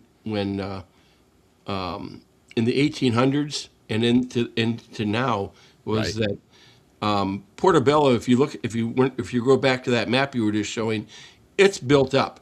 There's people living around that whole fort. A lot of it. Fort San Lorenzo, you don't find that. I mean, then part of that was because that was Fort San Lorenzo was American property. Right. Correct. Okay, because it was within that jurisdiction area because of the Chagres River. Yeah. And so nobody nobody lived there. Yeah, no, you're absolutely right. That's a great point. That it wasn't. There really is a big. Oops, sorry, let me switch this over. There really is a big difference in the way those even grew and built up even further down the road, right? Because Portobello continued to evolve and grow as a town, right? And it's still a big, vibrant town today. Whereas Fort San Lorenzo, that area became part of U.S. military installation, so it was off limits. So there was no growth there, and in fact, whatever was there, they got rid of it. Yeah, well, it sounded like it was a fun place to go hang out, as Paul's letting us know here. Fun nighttime boat trips. Right? Yeah. Dark, scary, and fun. So I guess those guys would have a couple beers and get on a boat and cruise the dark the dark channels of that river. Let me see if I can. Now, let me ask you a question, Willie. Can we see how you get there from, let's say, civilization? Because it looks like it's the boonies, man. Yeah, absolutely. Let's see if we can't find a road here. Well, it's not anymore, but back when I lived there, yes, it was the boonies. Okay. They have a very nice road now. All right, so there's some roads. And it looks like there's more towns and I guess what you could call suburbs. These are all housing areas here. So I imagine this is the main road that you're taking here to go out there, and it's going right along the town. And there's nothing showing up on the screen right now. So we have wahoo in Panama. That's one of the best tasting fish of Hawaii. All right, let me see here. I'm trying to get excellent fish, wahoo. All right, but there it is. When I was in Boy Scouting for just a very short period of time when we lived on the Atlantic side, right, and we camped out there at Fort San Lorenzo. I remember doing that, and that was quite the experience. And I think I mentioned this in the email to you, Will, was that compared to when I lived there in the 70s to now when we visited in 2023, Fort San Lorenzo, for lack of a better way of saying it, is sanitized. Right. Yes. It was overgrown when we were there. When we lived there in the 70s, there was trees and so forth growing out of the walls, and that's all gone now. They've completely cleaned it up. Yeah, I did read about that where it's the place. It's a UNESCO World Heritage Site, and I think, if I'm not mistaken, that in itself is opens up the funding from the UN and from different organizations that allow you to do a lot of these things, like you said, to clean this place up and make it a place worth visiting. Because again, like Ricky mentioned earlier, you're talking 600 years this thing's been around, 500 years, so. That's a tremendous history, and it's world history, right? It's not just something unique to Panama. It was the crossroads of the world there. But and I know some people might disagree with me on what I'm about to say, and I'm not trying to be controversial here, but as Americans, we kind of did a disservice to Fort San Lorenzo. And what I mean by that is that we pilfered that site. Right. And there's a lot of history that's gone forever because of that. Sure. Pilfer, digging for bottles and stuff like that. Yep, all that stuff. Cannonballs. Some of the cannons also ended up either getting damaged and or not, or completely missing. So, yeah. Few Zonians must have those in their backyard. I don't know. Possibly. I don't know.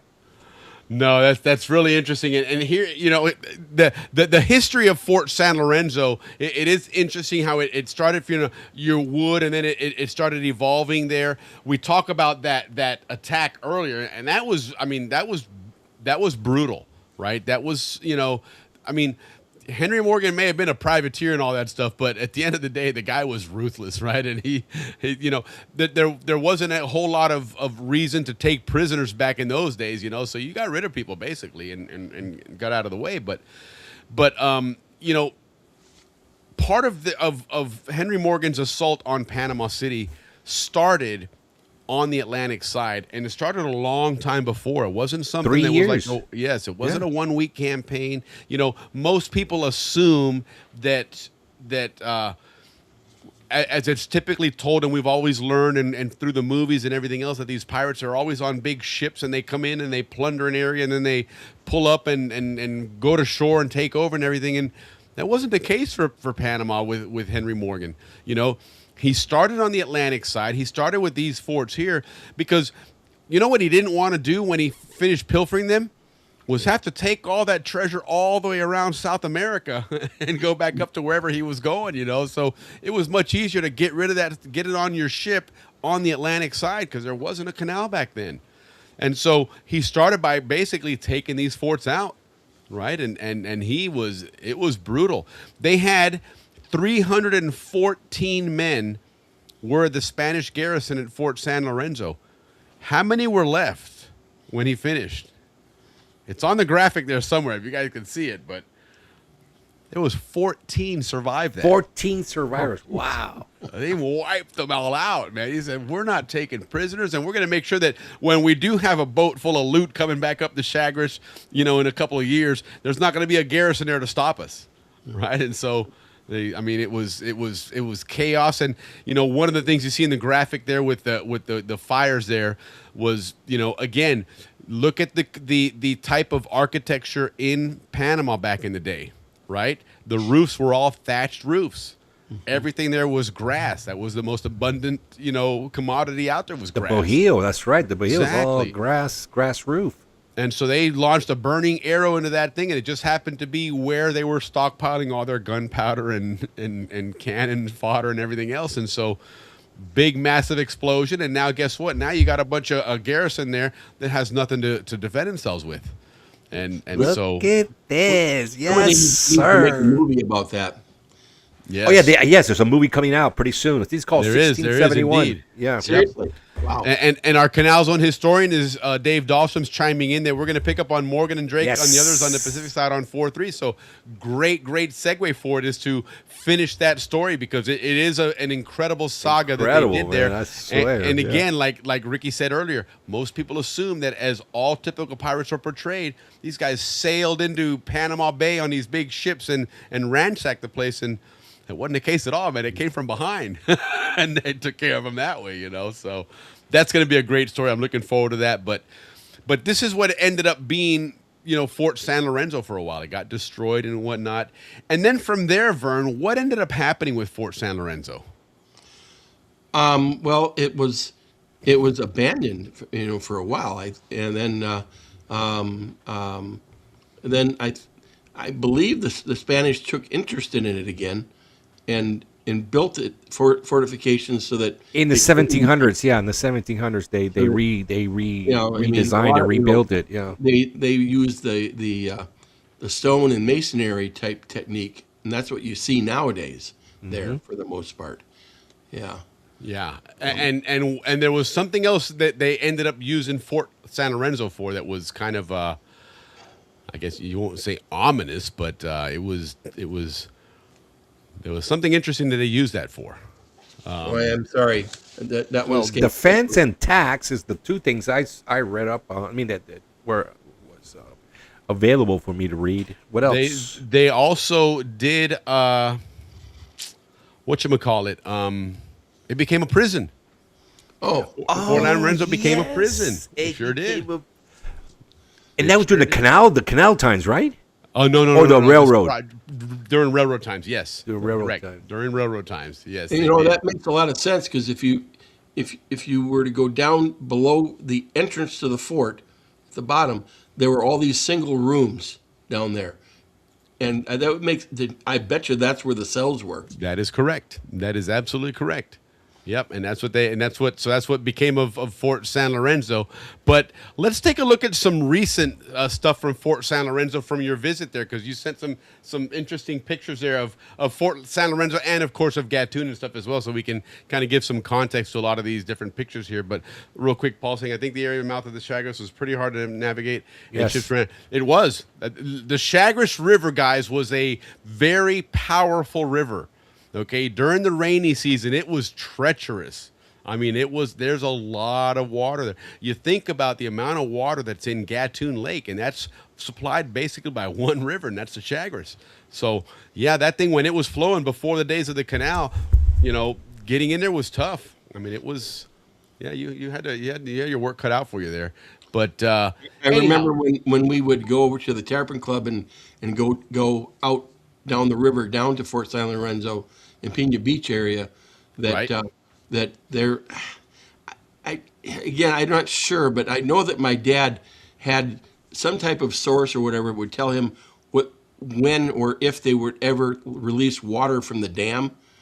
Yeah, that was not a good time to go down that river. That is correct. Yeah, you definitely didn't want to go down that river, even cross that bridge there by the dam.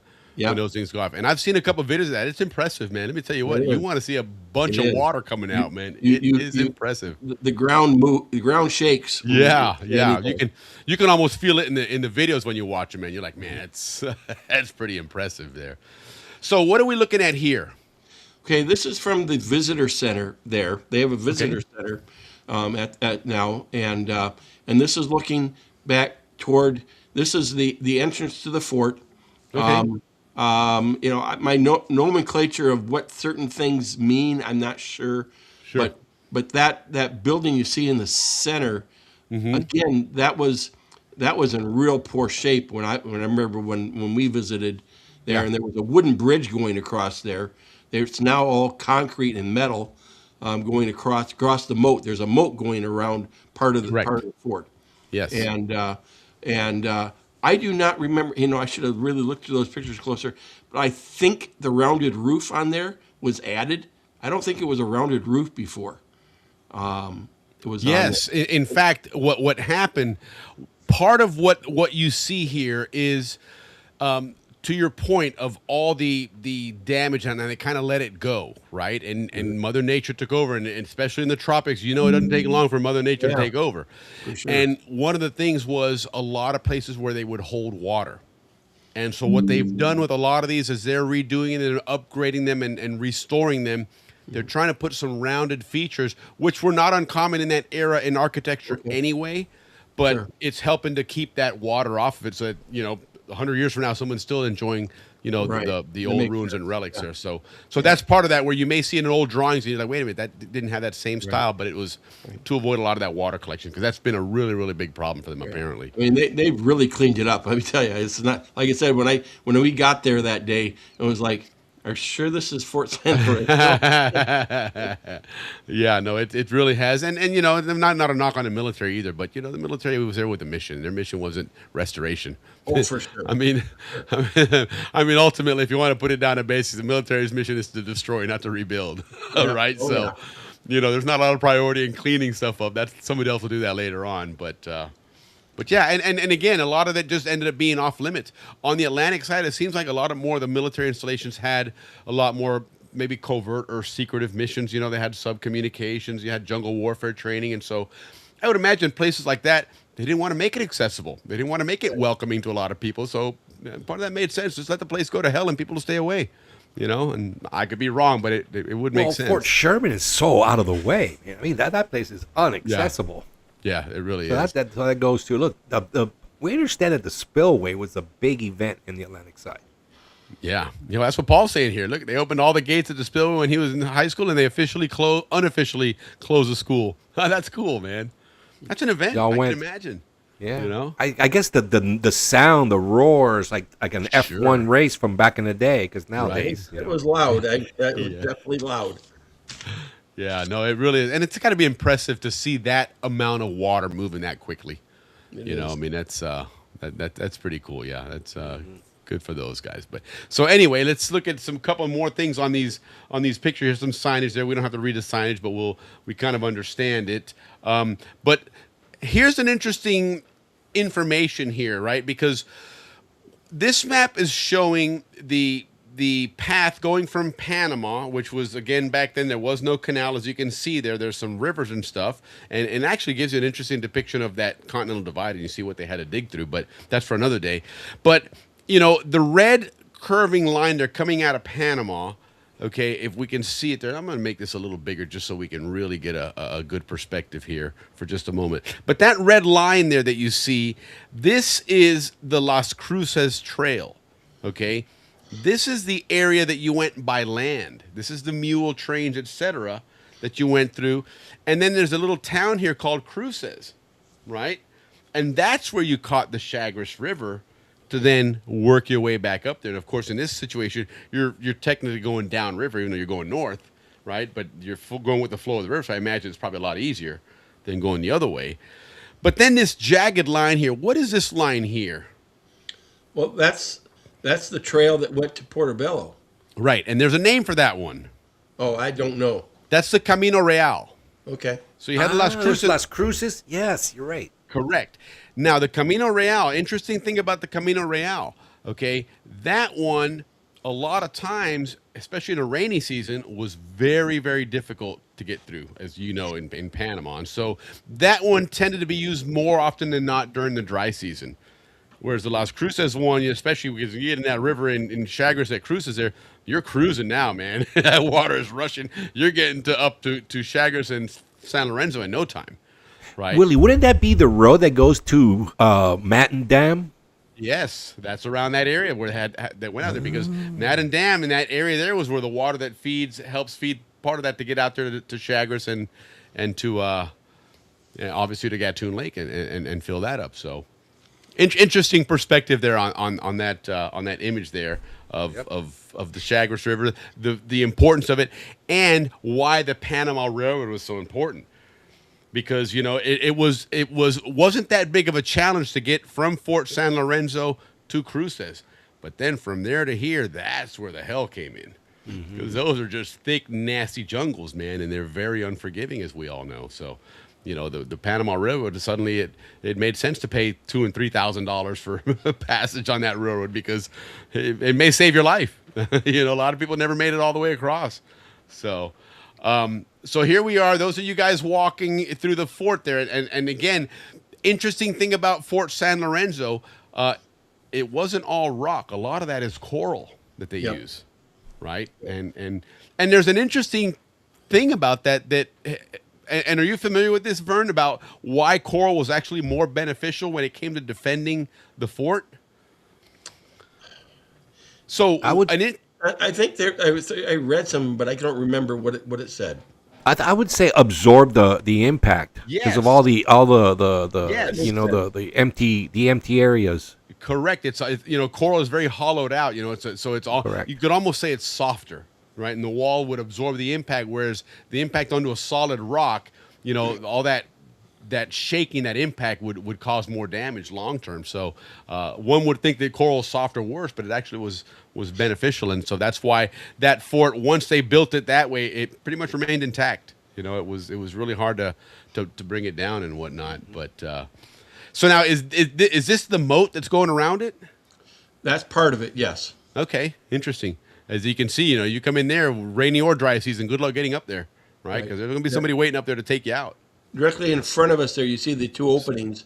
That was where, that above that is where that wooden bridge used to be. Oh, okay. Yeah. And they obviously beefed that up to make it safe for tourists. Sure. And not have to rebuild it every few years when it rots. Yeah, exactly. Okay. Yeah. That's looking out to the Chagres, down the Chagres. So this is looking south towards the Pacific Ocean. What's that? Towards the Pacific Ocean, technically, down way. Obviously, it's not in sight, but in other words, just looking inland, and then behind the camera would be the Atlantic Ocean or the Caribbean. Correct. Yeah. Okay. Yep. And this area, this was where there was, according to our guide. That's our guide Joe there on the left. He said that this was a gun emplacement at one time. So, okay. Okay. And then I guess across the way on the right side is where that town was. correct. That was Yankee Town or Pina. What do you call it? Pina? Pina Beach, yeah. Pina Beach. Okay. Right on. Okay. Wasn't cool. Pina Beach a big surf beach? Am I getting that wrong? It might be. We're going to have to. I don't know. I don't know about surfing there. I wouldn't, that's the one thing that a lot of people may not know or whatever, is that was a pretty good place to find sharks.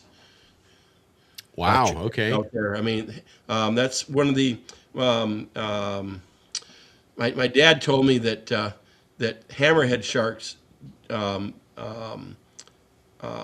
visit there quite often. So And hammerheads are very aggressive. You don't want to mess with hammerheads. That's for sure. That's cool. That's very Joe cool. Berger? Yep, Joe Berger. Yep. Oh, right on. Right on. So Yeah, there's another view of Devil's the Beach. Chagres. Yeah, you're right. Devil's Beach was the surf beach. I remember I heard something like that. Yeah. Okay, thanks. Oh, there you go. That's right. It is. I remember Tiernan, hearing you're doing a about good Devil's job. Beach. Now, Tiernan comes from the Corian family. I believe they've been around also from Yes, the they have railroad some days. Zonian pedigree. that's a I'm long- gonna that's a correct long myself turn. here and agree with Tiernan. She's right. It was called Devil's Beach, not Pina. Sorry. Just getting Okay. my But there was a beach. There was a Pina Beach, but I'm not sure that was where their surfing was. Yeah, I think you're right. Yep. Go for camping in Las Hey, Vegas. Okay, there bud. you go. Ah, yes. Got all the historians on tonight. Yeah. Right on, guys. Appreciate it.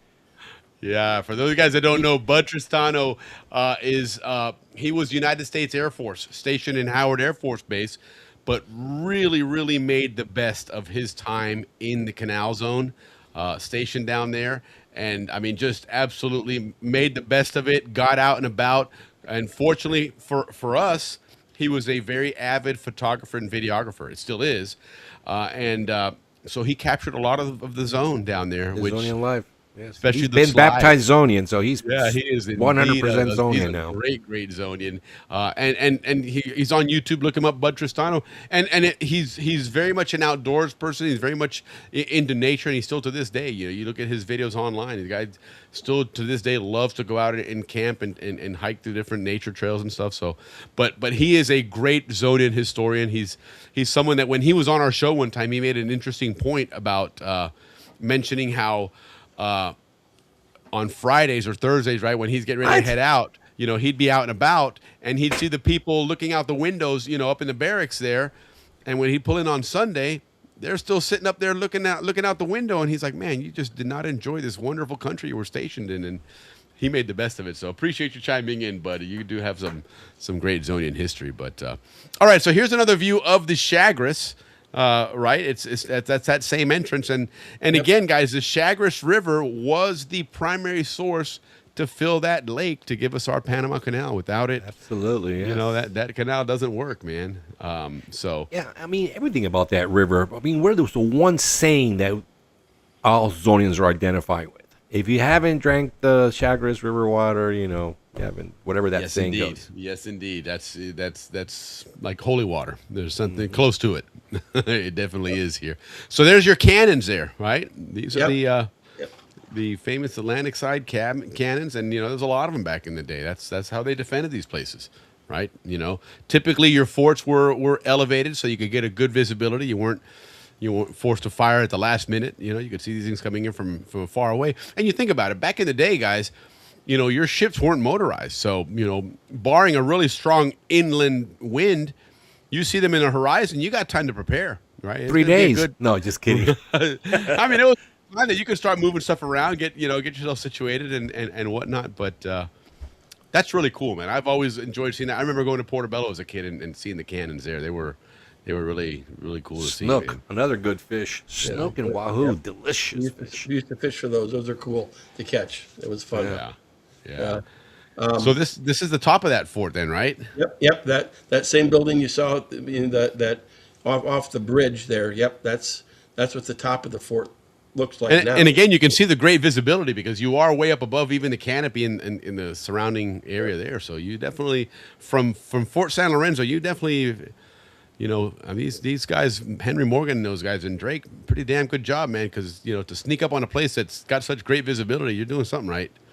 Well, my understanding, and again, Dave Dahlstrom probably would have better information than what I'm going to say. But my understanding is that when Morgan attacked the fort, he didn't do it from the ocean. He went up the coastways and came across land, the backside of the fort, and attacked it. Yes, he was known for that, and that's certainly what he did in Panama, on the Pacific side, which Dave's going to cover. Well, Nombre de Dios was still around that time, right? So maybe he landed there and then wrapped around. Probably marched from there. That makes sense, And that Nombre de Dios was a big deal, and that was probably the bigger of the Atlantic ports for a long time. Yeah, and then they built Portobello to kind of help that one out. Yep, exactly. Portobello came in after, yeah. Yeah, there it is again. So now, underneath that, can you walk around inside those areas, or is it closed off? No, you can walk around inside there. Yeah. Okay. Yeah. I remember. Yeah. Di Okay. And what do we got here? This is the visitor center. These are were dancers that were wearing the typical Cologne dress. The Afro-Caribbean look. Afro-Caribbean, yep. Dress and so forth there, and they sang a song when we were there and danced, and that's my sister-in-law in the middle there. Right on. Photo op. There you go. And but no, it was again. I mean, I learned a lot when I was there in 2023 that I never knew before. I mean, right? We and not to blame anybody but myself for that matter, is that I never took much interest in the culture when I lived there. That's what we've been talking about for 2 years now, that we didn't care about it back then, and now we wish we had. Yeah, exactly. I would love to have had that knowledge and that experience to tell people, this was this, and we used to do this, and we took it for granted, and now we look back and go, man, we had a great opportunity. We had front row seats to a great culture and history, and we just ignored it. Yep. My only experience with culture per se was that our church, I swear it was once a year, maybe twice a year, we would go down to Cologne and make a donation. Right. Yep. To one of the orphanages there. Yeah. That was it. That's it. That is a Canal Zone, a Zonian DNA, because till today, Alex Reyes from the Canal Zone reunion, they donate. Yeah. All the proceeds to different charities, and one is in Cologne actually.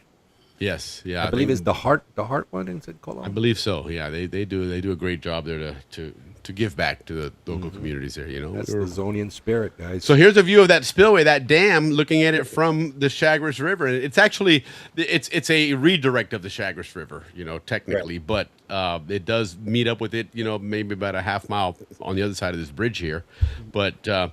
That's what it normally looks like until they decide to turn that thing on, and remember that on the other side of that, the water level there is 85 feet above sea level behind you, right?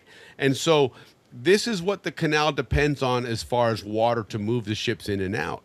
And so they're not always having that thing open. Sometimes they got to keep that closed to hold the water in there because they got to use it for ships, right? Especially in the dry season. There in the front there, that's the bridge that was there when I lived there. They built a new bridge. That's what you're standing on now. Right, and so that was the bridge that that bridge further up there was what people would stand on if they got a chance. As I remember, I mean, the time when I went out there was like 1979 when they dumped it. Right. The only time that I got the chance to do that, and they wouldn't even let you on that bridge if I'm not mistaken. Yeah. Well, that's what Tiernan's putting on here now. That says when all the gates are open, you can't even see that bridge in front of you. Yeah, because that's how far that water's shooting out over it. Well, I believe, like I said, it was 1979, if I remember right, when they dumped it because we had a really good rainy season. Yeah. Right. And I don't think they opened every single gate though, because I remember. I mean, I've kicked myself for not taking pictures. Right. I don't remember the water going over the bridge, at least, but it was pretty darn close. Sure. Enough to tell you, man, I don't need to be here. Right now we have the water levels are almost capacity, and it's dry season. So there's going to be a lot of opening up those gates coming up. Oh, you would probably see on social media video. You're right. You're absolutely right, because we're just getting into the rainy season. right? And so, yeah, we're not going to be lacking for water in that lake anytime for the next 6 or 8 months. Right, right. I A mean, year they for are that expecting matter. El Nino, so we'll see. But if El Nino does show up, they're prepared. Like I said, they're a top max level right now. Both the lake and the dam, the two places that they measure, they're Right. both at the capacity. Sure, and Paul's talking about they opened the gates on the 14th and about all 14 gates. Wow. 72. That's a lot of gates, man. That's pretty impressive. Yeah, you'll probably see that this rainy season. You'll That's probably see that. awesome. Yeah. So this view here, then, this is the new locks, as you can tell, because you can see the water tanks behind the ship And there. the size of the ship. Yeah, the size of the ship, man. And that's pretty impressive because that ship is filling up the chamber, too. So that thing couldn't come close to getting through the other canal, the other locks. You know, one thing I learned from Captain Andrew on his post today, they fill up behind with water to help push the ship out. Yes.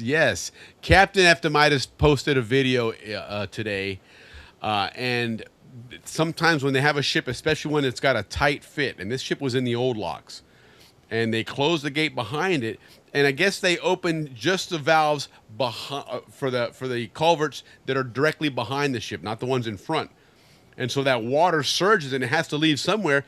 And there's only a few inches on either side of those locks because the ship is wide enough where tight, it basically right. blocks it. So it helps the water itself to speed up, the ship going through. That was Getting out of pretty the interesting. chamber.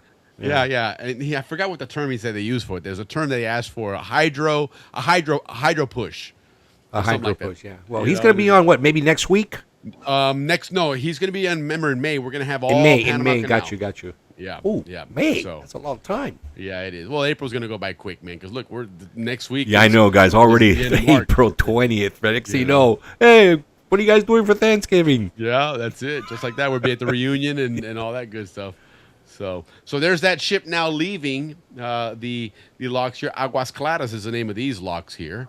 Right. And then getting ready to go to the Atlantic Bridge there that we just saw there with that world record 530-meter span. How about that? Yeah, so this is an interesting picture here. I think we did okay. It was good. So this is a wide angle picture here, but it's interesting that it shows. And let's see if I can zoom it in a little bit here. So this then shows the old Gatun locks. Is that correct? Yeah, it is because you see the channel going out to the ocean. Yeah. And so the Gatun Lake is behind us then, right? Yep. Okay. And then, of course, there's the... So now... Gatun, right? Yeah. Yeah, it's Gatun. This is Gatun. And then what's that to the right? So this is that little causeway, and this is where the railroad goes over. Uh-huh. Right. All right. What is this building here? That's where the Cayucos took off from. Well, I think that's where, even today, I think that's where they park the tugs. Is that the yacht club? No. No? No, it's not the yacht club. But I mean that's. But the yacht club is on the Gatun Lake side, correct? Not on the ocean side. Correct. It's now. Okay. And I don't know. Again, I'm not sure. I believe that when they built the new locks, they had to move the Gatun Yacht Club a little further. That would make sense. To the right. I mean, Sure. Because it was so it's in a new location. What they did. What we're seeing on the right is where the new locks are, right? Well, further over, much further. All the way to the edge. Oh, yeah, further way over. to the edge of that water. Oh, Because that's right. That's where the basins are. That's where Stitson's Pond or Stilson's Pond is, whatever, is that area we're looking at there. Yeah, I believe that's right. Yeah. Yeah. Yep. Now, what did they do? Did they had to move the railroad also, I imagine, when the new locks came out? Yes, they did, and Okay. it's more now on then would be further to the right, going in over toward Interesting. Cristobal and Cologne. Yeah, Wow, that is very interesting. Very further over interesting. there. So now this is that same view. You're basically, if you were in a balloon or a crane right at the end of the locks. Mhm. Okay, Yep. and you're looking at the town of Gatun. Now, obviously, as you can see, that's the older construction Gatun there. Obviously, Correct. it's not Yeah, the like newer this is. stuff. I think this picture was taken in 1928. And, Yeah, 24, June 19th, 1924. Okay. Yeah. And but yeah, and then in the center there, that building that how do I explain this? The one with the rail cars? Right there. That's the railroad station. Okay. Yeah. All right. Right on. Yeah. And then you can look to the left of that. There's a long building, and that's actually where the people would wait for the train.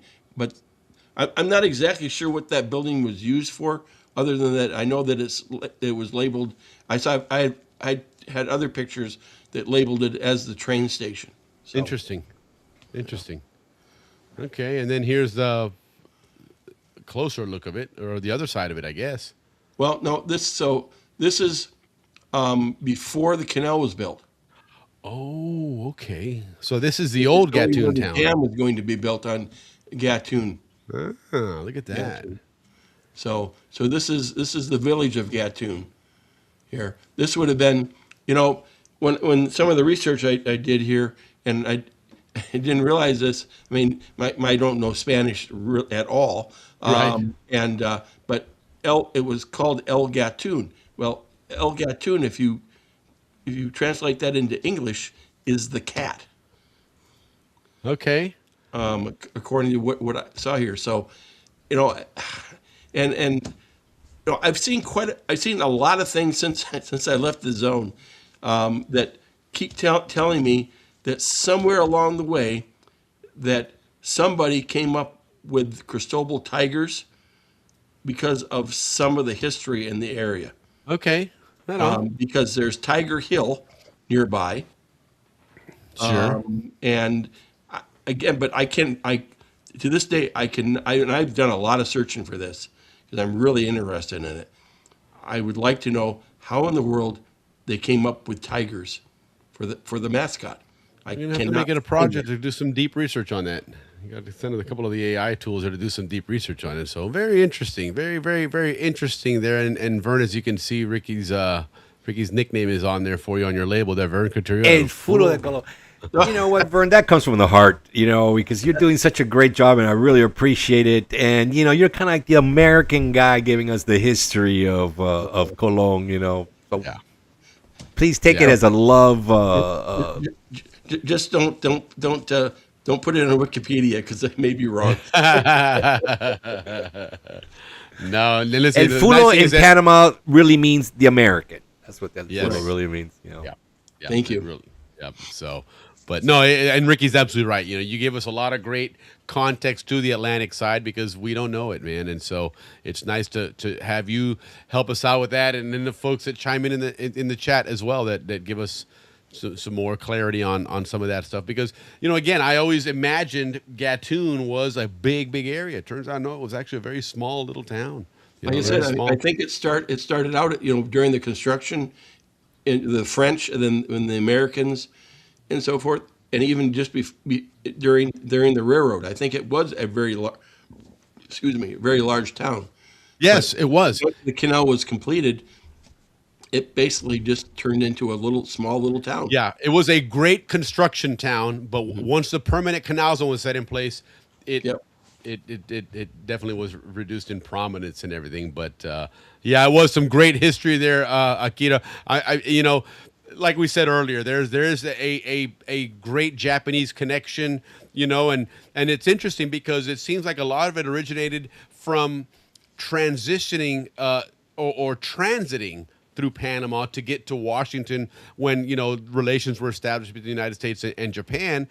But, as we've learned back in the day, there wasn't a quick trip to go through Panama, right? It took some time, and so these folks from this Japanese delegation spent a lot of time there, and it's something that obviously has become historical for them. So, you know what? We should chat one day, Akira, and maybe we could collaborate on something here because I think that'd be a cool story for that Japanese perspective on that early, even pre-canal, right? Because that even predates the canal zone. We're talking in the 1860s when these guys were making their way through to go to Washington. So thank you for chiming in with that. We really appreciate you chiming in as well. Yeah, thank you, Paul, for chiming in with your insight and your context, right? Because there's a lot that we don't know, and we count on you guys to help fill in some of those blank spots for us. But anyhow, Vern, again, thank you so much for taking the time to do this. I know Friday nights you do a lot of volunteer work, but we appreciate you setting some time aside to give us some great Atlantic side coverage, and we're looking forward to